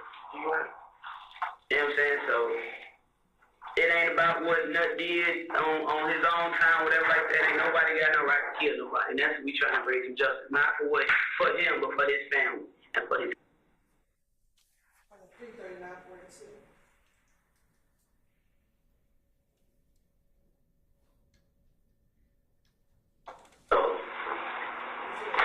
want to talk about, I can't force you, but I mean that's what we're concerned about. Yeah, I understand. And if you hear something, by all means, please let me know. I'll definitely get a need to find you. Comment 34007.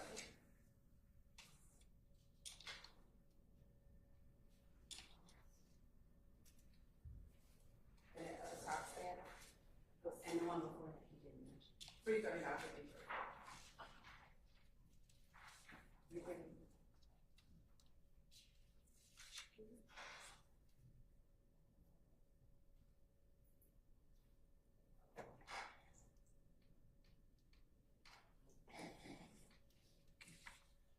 We start 342.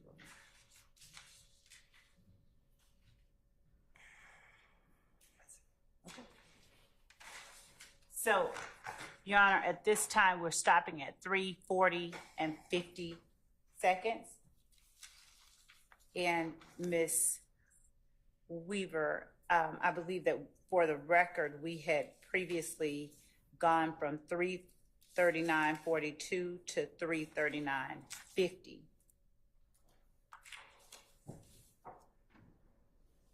That portion was played. You also played 3:38:25, and then you can do a start. Okay. So 3:38:25 was paused, and that pause was unpaused at 3:38:45. You're very welcome. Your Honor, that concludes the playing portion of this video. I have some questions, but I'll act at the court's direction. Can I see you and a member from the defense team? You don't need to go anywhere, Detective. Yes, sir.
All right.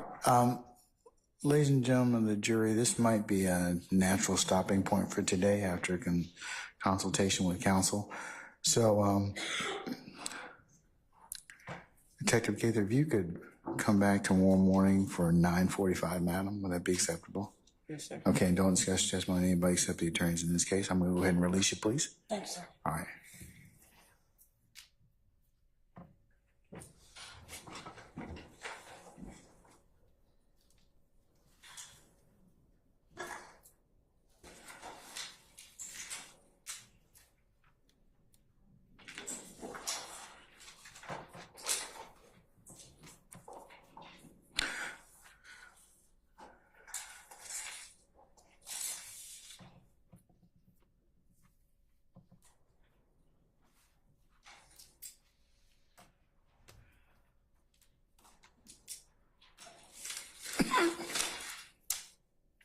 Okay, ladies and gentlemen of the jury, we're going to recess for today. Tomorrow is one of the days that will begin at 1000 hours. So come here for 9:30, and then we'll go ahead and get started somewhere around the 10 o'clock hour. Okay? All right. Do you all have any ministerial inquiry of me? Okay, tomorrow's a regular day like today, somewhat today, and then as I told you earlier, Thursday and Friday will be administrative days for you. And the new pay scale takes effect then, okay? Excited? All right, pipe down. Okay, all right. Okay, and then we'll pick up the following week. All right, so ladies and gentlemen, unless you have any other inquiry of us or me, let's go through your nightly admonitions. Leave your notepads in the basket. Please do not discuss this case amongst yourselves in onesies and twosies, or as you're sitting back there waiting for any mode of conveyance coming to and from the courthouse. That would be a violation of the court's admonitions. Remember, you are not permitted to recap or otherwise handicap the testimony like, hey, what did you think about such and such? Or what did you think about this? Or what do you think about that? Remember, the only thing you can properly consider at the time and at the space and place that I give you will be how you're to begin begin the deliberative process, which I'll instruct you on at the appropriate time. But you cannot discuss the case amongst yourselves in any way, shape, or form before then. Do not also listen to any third-party accounts of this, to include the media, any other blogs or other third-party sites. And remember, if anybody should attempt to try and talk with you about this case, either contact you indirectly, directly, through a third person, remember you need to let myself or Sergeant Ingram know immediately. All right, and ladies and gentlemen, please don't go by and visit any of the scenes that may be depicted or you may have heard about during the pendency of this trial as well. And also,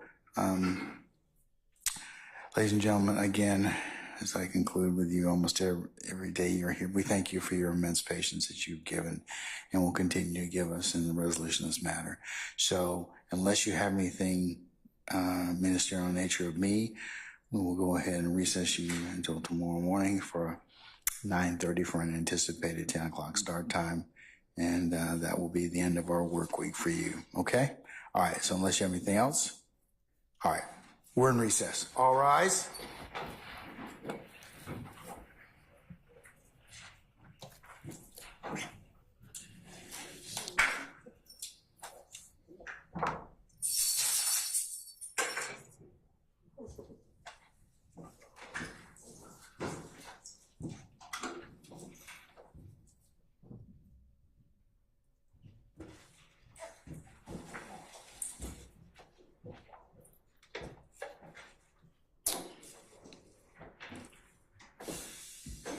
All right, ladies and gentlemen, please be seated. Our jury has left us. All right, before our jury, we excused our jury and recess for the day. I wanted to just go ahead and cover the last bench conference that was had. First, it was just between myself and Ms. Love and Mr. Matthews Sr. talking about the scheduling for this particular witness in terms of how long the length was going to go. And at that point in time, Ms. Love said she might be at a point where there was a discussion about 2 jail calls. We did not talk about any substance those calls. I said I'm going to just recess. In terms of discussion of those, as we are now in open court. So, Mr. Matthews or Ms. Love, any clarifications, deletions, or additions to our bench conference for the good of the order? Because I just thought it was going to be scheduling to begin with, so. Okay. Yes, Your Honor. The court inquired as to how long I felt like I had to go with Detective Gaither and what a natural stopping point would be. And I advised the court and Mr. Matthews that I had maybe 30 minutes left of questions on this witness, but that there were also 2 calls that were sent to Your Honor and to counsel for the defendants on April 4th of 2024 at 8:52 a.m. in the PowerPoint, and they would be on slides number 135 and slide number 136. They are labeled on slide 135. It's labeled Stevens to Allison jail call. This is a jail call that Detective Gaither pulled on in August of 2015. And the call that is labeled Murphy booking call was the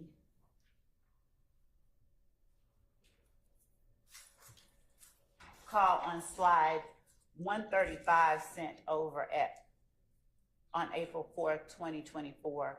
And it was a call from Walter Murphy to his girlfriend, Erica, during the time that he is booked into the Fulton County Jail. I have those queued up for Your Honor's edification, but what I let the court and Mr. Matthews know is that each call is 15 minutes. And the one call to Mr. Murphy's girlfriend is impeachment by contradiction. He is talking about matters that he has just finished talking to Detective Gaither about, and the conversation between Stevens, and that is Trontavious Stevens, and Rodney Allison are co-conspirator statements that we'd argue are admissible against each of the defendants. In the call on slide 135, the Murphy booking call, what Mr. Murphy says after having testified that he had cut himself off from Thug is that he asked his girlfriend if she would see if Thug would throw a fundraiser for him to raise his bond or get him out of jail. He mentions that twice. As for Mr. Stevens, Trontavious Stevens, to Rodney Allison, during their conversation, they discussed the fact that Little D and Detective Gaither will be testifying that Little D in this context refers to Quindarius Zachary, who had gotten arrested right around this time. Little D was talking, giving a statement to the police, and Mr. Allison, whom we've heard referred to as Hot Rod throughout the course of this day and yesterday, was telling Trontavious Stevens he needed to talk to Little D because Little D needed to stop talking. There are other comments that go to prove the association between YSL members, the nature of their relationship, and the nature of their relationship to the alleged enterprise that is YSL. And whenever the court sees fit, I can again play those for the court. Those are the matters that are related to just this witness, and that would wrap up, for the most part, the direct examination of Detective Gaither. All right.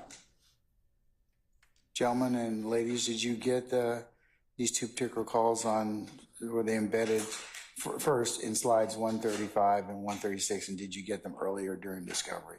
I know that they were, you probably got them in the batch of everything that was sent, but it was served on July of 2022 initially, but most recently we separated them out, and those are the only, I think that we served 3 in this PowerPoint. All right.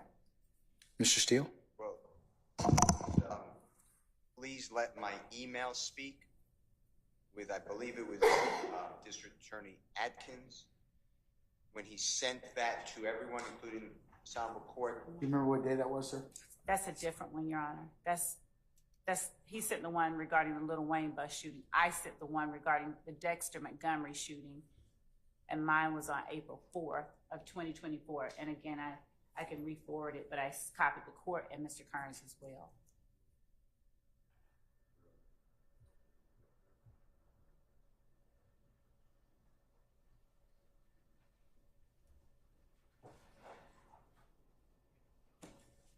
Mr. Steele, you checking just so I'll give you a sec. I'll give you. Second. Okay. I do want the court to remember that on January 4th of 2023, when we started jury selection in the panel, I filed a motion which you ruled upon, the motion for the prosecution to reveal the specific jail calls that they intend to introduce into evidence and to provide any and all expert reports. Granted that motion today. It was supposed to be done a while ago, so I think the state is late. With that being said, I have to refresh my memory on an April 4th, 2024 email, which I'm going to find now. And to help Your Honor, the email came around 8:52 a.m. Granted our motion, that motion specifically I referred to on November 17, 2023 at 2:07 p.m. about the jail calls. It said that the Honorable Court hereby grants this motion. The prosecution must reveal all specific jail calls that they intend to introduce into evidence in stanter. Now I have to find the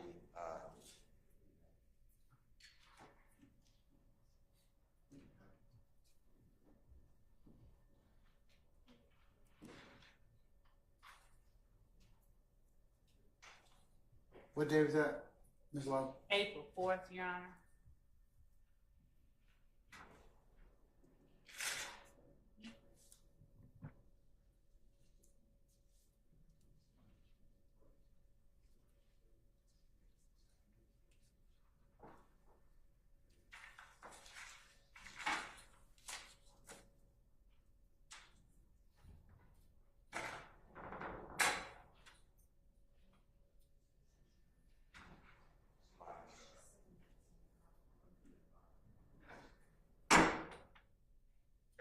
I have this, and I am familiar with the jail calls. I refreshed my memory. All right, sir. Okay. Anybody else? And I'll be objecting, but And I would expect you no less. Okay, but does anybody else have any other issues as it relates to jail calls? I know you all will make timely objections as to anything that you wish to, that you see as being objectionable. But is there anything else I need to take up in regards to that? Your Honor, I'm just previewing. There's going to be, the state said that these are admissible as statements by a co-conspirator involving Rodney Allison, not a charged individual. I've never seen in discovery where he's at all even labeled an associate of YSL. And there also, it appears that this is discussing an isolated incident that is not really the RICO. It's an overt act in the RICO, but this discussion doesn't involve any of our clients. And as I stated, Rodney Allison, the idea that Rodney Allison is somehow a co-conspirator or a YSL associate, the first I've heard that uttered from the state yesterday when it's, or just now, I think I heard it yesterday when it started to serve their purpose. I've never seen any documentation at all, oral, in writing, on tape, that Rodney Allison is a member of YSL or an associate of YSL. But now we're hearing for the first time that he's a co-conspirator of YSL.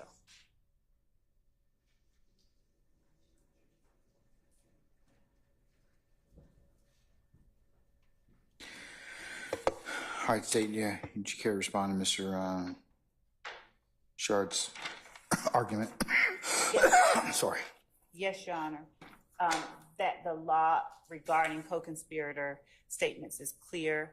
The persons alleged to be a co-conspirator in no way has to be named in the indictment or even a member of YSL. If I'm sure Mr. Shart listened to the jail call, and I'm certain that if the court listens to the call, the court will hear them talking about Little D and the fact that Little D, who is Quindarius Zachary is talking. They also then talk about who's now in charge under the circumstances. Mr. Allison is talking in the jail call about the fact, he says, they're locking everybody up. They're locking everybody up. And then Mr. Stevens says, they only lock 2 up. And then they talk about Monktunk or Antonio Sledge having been arrested. And this was again during the time that arrests were being made as a result of the shootings that had happened earlier in the year. The whole conversation, they are speaking in coded language, one telling the other to tell Quindarius Zachary to stop talking, Trontavia Stevens telling them that he's going to stop talking. And they also discuss Jeffery Williams paying bond, Mr. Stevens asking Mr. Allison if he believed that Mr. Williams would pay him bond, and Mr. Allison responding that Mr. Williams had said nothing at all about that, and if he was doing so, it was in secret. But the entire conversation speaks to the association of the persons that have been named in the indictment and the relationship, the nature of their relationship with one another, the existence of an enterprise, and the nature of the charged individual's relationship with the enterprise. So at the court's pleasure, we could rescind it, play it, whatever the court desires, but the law is clear that Mr. Allison does not have to be a named member of the same gang, and a conspiracy doesn't even have to be charged in order for him to be a co-conspirator. But in this case, Your Honor, it is charged. All right. I'd like to cite, may I speak, sir? Sure. Okay, I apologize. I'd like to cite to say that this is not spilling the beans and the person doesn't have to be a member of the conspiracy. Because if they're not a member of the conspiracy, then the person's just bragging or pontificating, or courts say spilling the beans.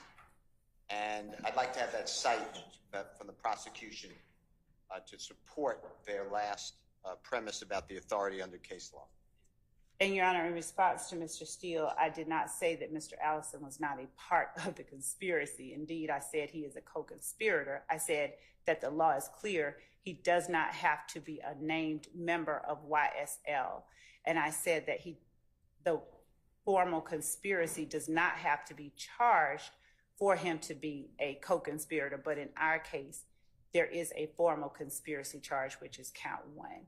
And under the court's direction, and I'll do so just as a courtesy, provide Mr. Steele with the case law to that effect. You can just send that via email to everyone. Yes, Your Honor. Okay.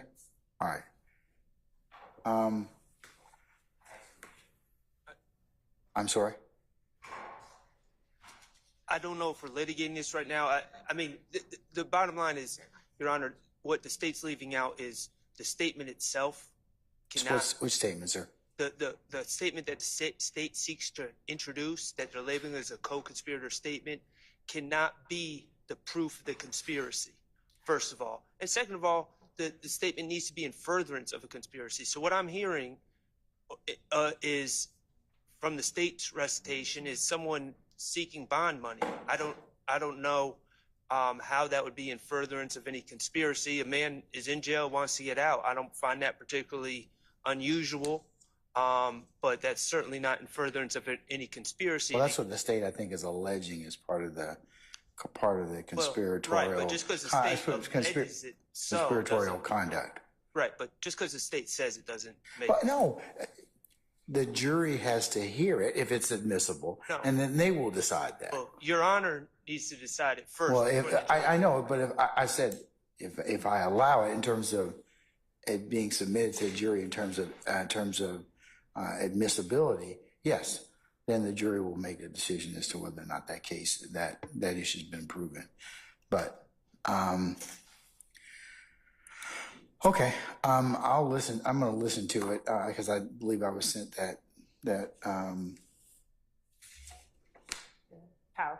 I was sent that PowerPoint, so I'll listen to it and in preparation of any further argument or assertion on that. I add one thing while you're listening to it to flag. Is that okay?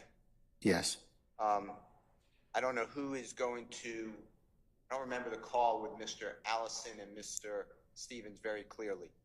I do know the other call with Mr. Murphy. But I heard that there may be coded language. I didn't hear anybody be qualified. I don't get any notice. Well, that's foundation, if they can lay it. And my objections based upon that is Mr. Stevens was a witness. He should have been asked this. Mr. Murphy was a witness. He's on the call. And now we're going totally, creating this, well, they're not here, but we're going to play their statements when we didn't even ask about it, didn't ask about prior inconsistent statements, didn't ask them whether they ever made these calls, and now all of a sudden they're popping up in our case. Yeah, what's the foundation state for the for these calls anyways? Because I agree, you probably would have had to confront at least both of them with these particular. Yeah, if we were introducing them as prior inconsistent statements, but these calls are one, they're not they're not interviews, so it's not, there's no confrontation clause. These are co-conspirators. Mr. Murphy. So they're co-conspirator statements? Yes, and also, Your Honor, in addition to being co-conspirator statements, Your Honor, they are impeachment by contradiction, where both parties, Mr. Stevens and Mr. Murphy, claimed on the stand that they had cut ties and gone their separate ways from Jeffery Williams by, I believe, early 2015, during the time that Donovan Thomas had been killed. And these calls impeach those assertions, and I will take the calls off of the PowerPoint and send them to everyone individually so that the court and everyone has ease of access. It is very clear, listening to the calls, Your Honor, that they... You'll send that as well as the case law you're relying upon on the co-conspirator statements. That would be helpful, and I will, for 1 second.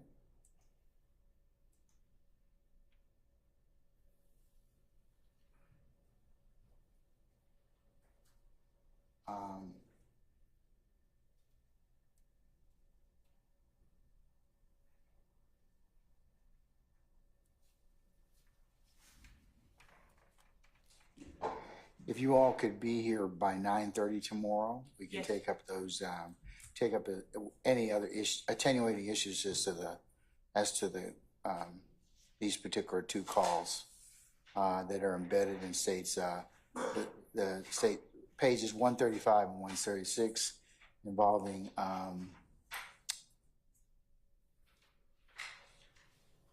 Mr. Stevens' call to Mr. Allison in August of 2015, and Mr. Murphy's booking call to Erica.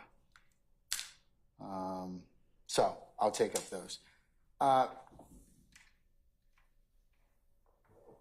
have just another area of inquiry.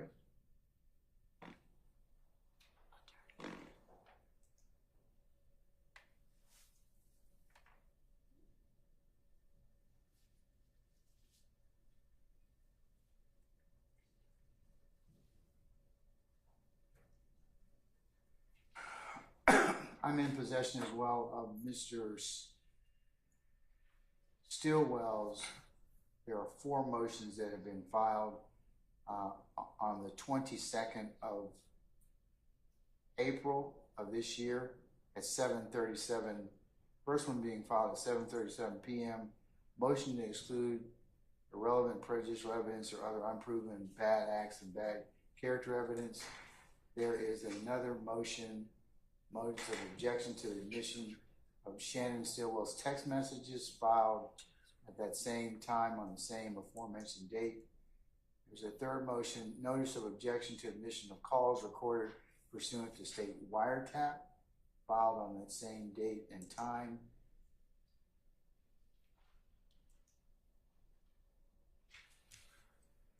And also, a notice of objection to admission of Shannon Stillwell's jail calls filed on that same date and aforementioned time.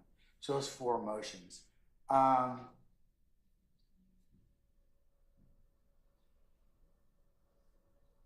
When are these calls going to be potentially introduced or attempted to be introduced? Your Honor, I believe most of the things that Mr.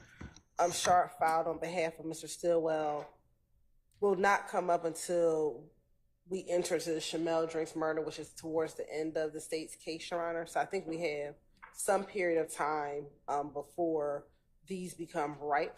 It is the state's intention. Mr. Shard and I talked, I believe yesterday, about when we get identifying the jail calls we intend to use. We've identified some, which you've heard during some previous pre-trial motions, but then we will identify for Mr. Shard the calls from the wire that we intend to introduce, the jail calls that we would intend to introduce, the text messages that we would introduce, and then the ankle monitor. That's just going to have to be a argument. I believe he's trying to exclude the state using the fact that his client was on an ankle monitor during the time in which the Shamel Drinks homicide occurred.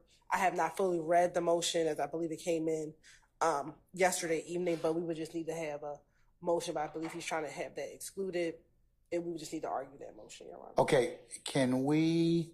Oh, hold on. Let me complete my thought, madam. That's all right. Can we do 2 things? I'd like you to continue to work with Mr. Shard to identify those calls in response to his motion, his motions, plural. And I want to take that up at least a month prior to it being ripe. Yes. So I can not bring our jury in or do it on an administrative day. And Your Honor, there might be a few jail calls. I'm thinking of one specifically as it relates to the Donovan Thomas murder. There might be more, but I know for sure I'm thinking about one specific jail call. But we'll identify that one for the Donovan Thomas, and we'll let. As Mr. Steele aptly pointed out, you all were supposed to do this a long time ago. So we need to go ahead and do that so we don't butt up against what we had happen in these last couple of witnesses. We can't do that. So please go ahead and identify those so they can be ruled upon accordingly. Okay? We will, Your Honor. Thank you. All right. Mr. Shard, anything else? I'll just ask you to continue to work with the state, and I'd also ask you to bring it up and invite my attention to it so I can go ahead and schedule it, okay?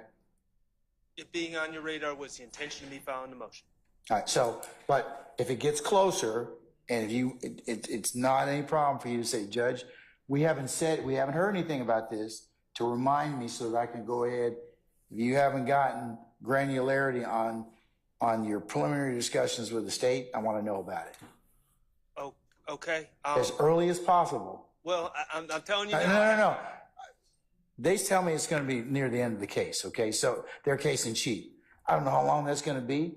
I don't have any estimation about how that be, of when that will be. But I would ask you all just so that it does not become an issue, so I can carve out some time to hear it. First, for the statements and all the things you flagged to be identified, and for me to rule upon them. Yes, Your Honor. Okay? All right.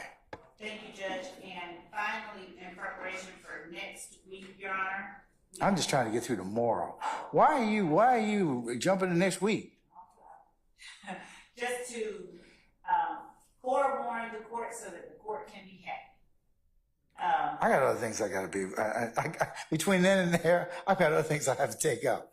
But what is it you want to tell me about next week? If you already to begin with.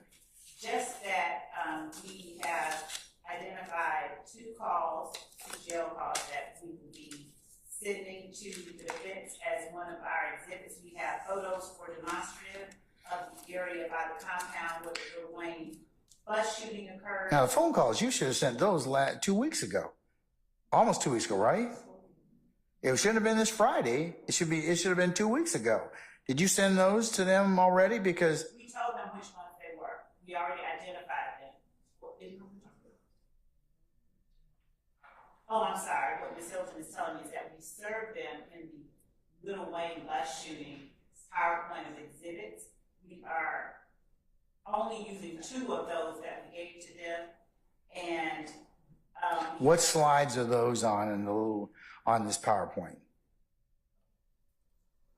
I will look and find out. And Mr. Atkins is telling me that we identified.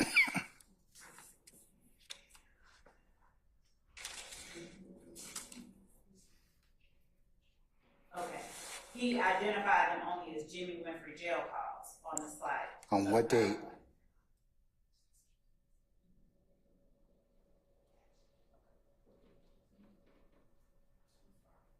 Two Fridays ago, Ms. Hilton is telling me. And that's the one that they alerted us they had problems opening that we then popped. You also, you resent the link, or you helped them Yes. open it? Yes. All right. And we have demonstrative photos. This is all things that we were seeing Okay. this afternoon. And I'm sorry. Let her finish and I'll, okay. All right, go ahead.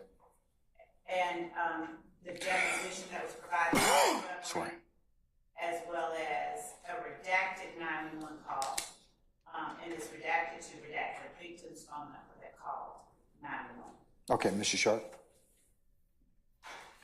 I have a lot of emails from Mr. Becker. What email are we saying that the phone calls are on? What date and time? He identified those. What date and time, sir? 2 Fridays ago in the PowerPoint slide, we listed Jimmy Winfrey jail calls. We did not. Did you tell which ones? No, we did not specifically identify. Okay, then how would I go ahead and listen to those, Ms. Love? Your Honor, we will send them. We were sending. How would I listen to them? And how long were they? 15 minutes each. Not even 15 minutes. One is. Your Honor, it was identified as We're playing 1 minute. 4 CDs of Jimmy Winfrey jail calls, so there was no specificity. And there's hundreds of them. So, I mean, it doesn't help us a lot.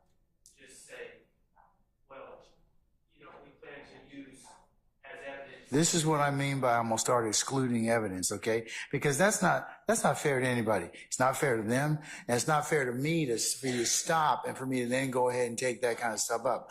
You have to do better with that. Yeah, I mean, everybody knows what you're gonna use at this point in time, so make it obvious.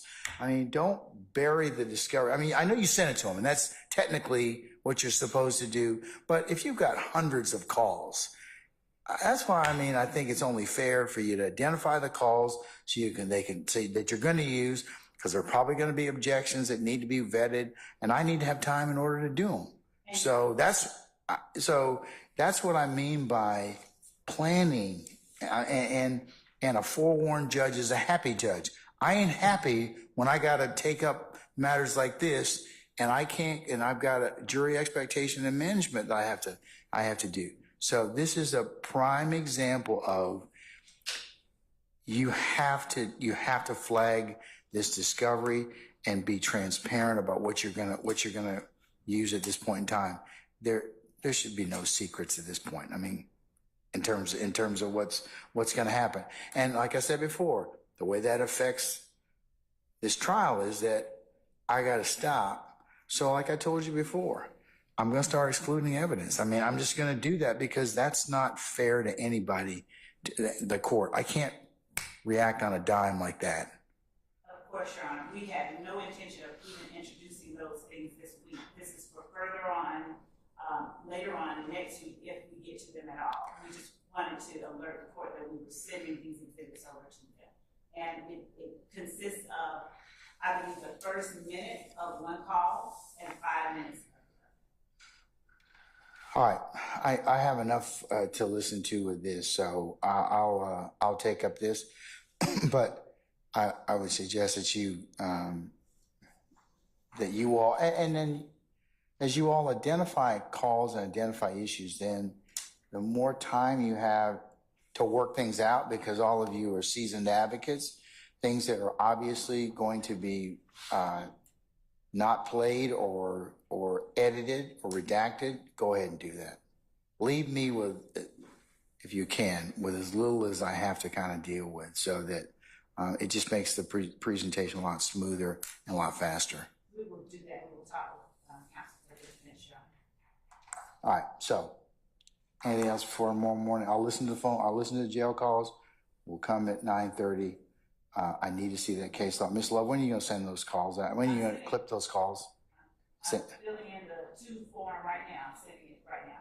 The calls as well as the calls first. and then the case law? Yes. Okay. All right. Mr. Steele? Would you mind asking the state to give us the guide to the code, since I may not be able to understand the jail call if it's coded, and then I assume that they're going to try to lay a foundation over objection to what they mean, what's the meaning of a coded word. Like in drug cases, we do that a lot. But can I have that code now so when I listen to the recording, I know what's being said, or a transcript of the recording? Is there a transcript of the recording? Your Honor, I should have spoken more eloquently. It's a thinly veiled. There are no words that a juror will not understand. When the court hears it, the court will understand what I mean when I say coded, but I did not intend to imply that it will require experts to explain. You will hear the way that they are cautious about their language, so it's not that type of circumstance. I misunderstood all that. Okay. All right. Okay. I'll wait on just like you all have on the correspondence by email. Unless there's anything else, I'll see you all tomorrow morning at 9:30. Okay. All right. We're in recess.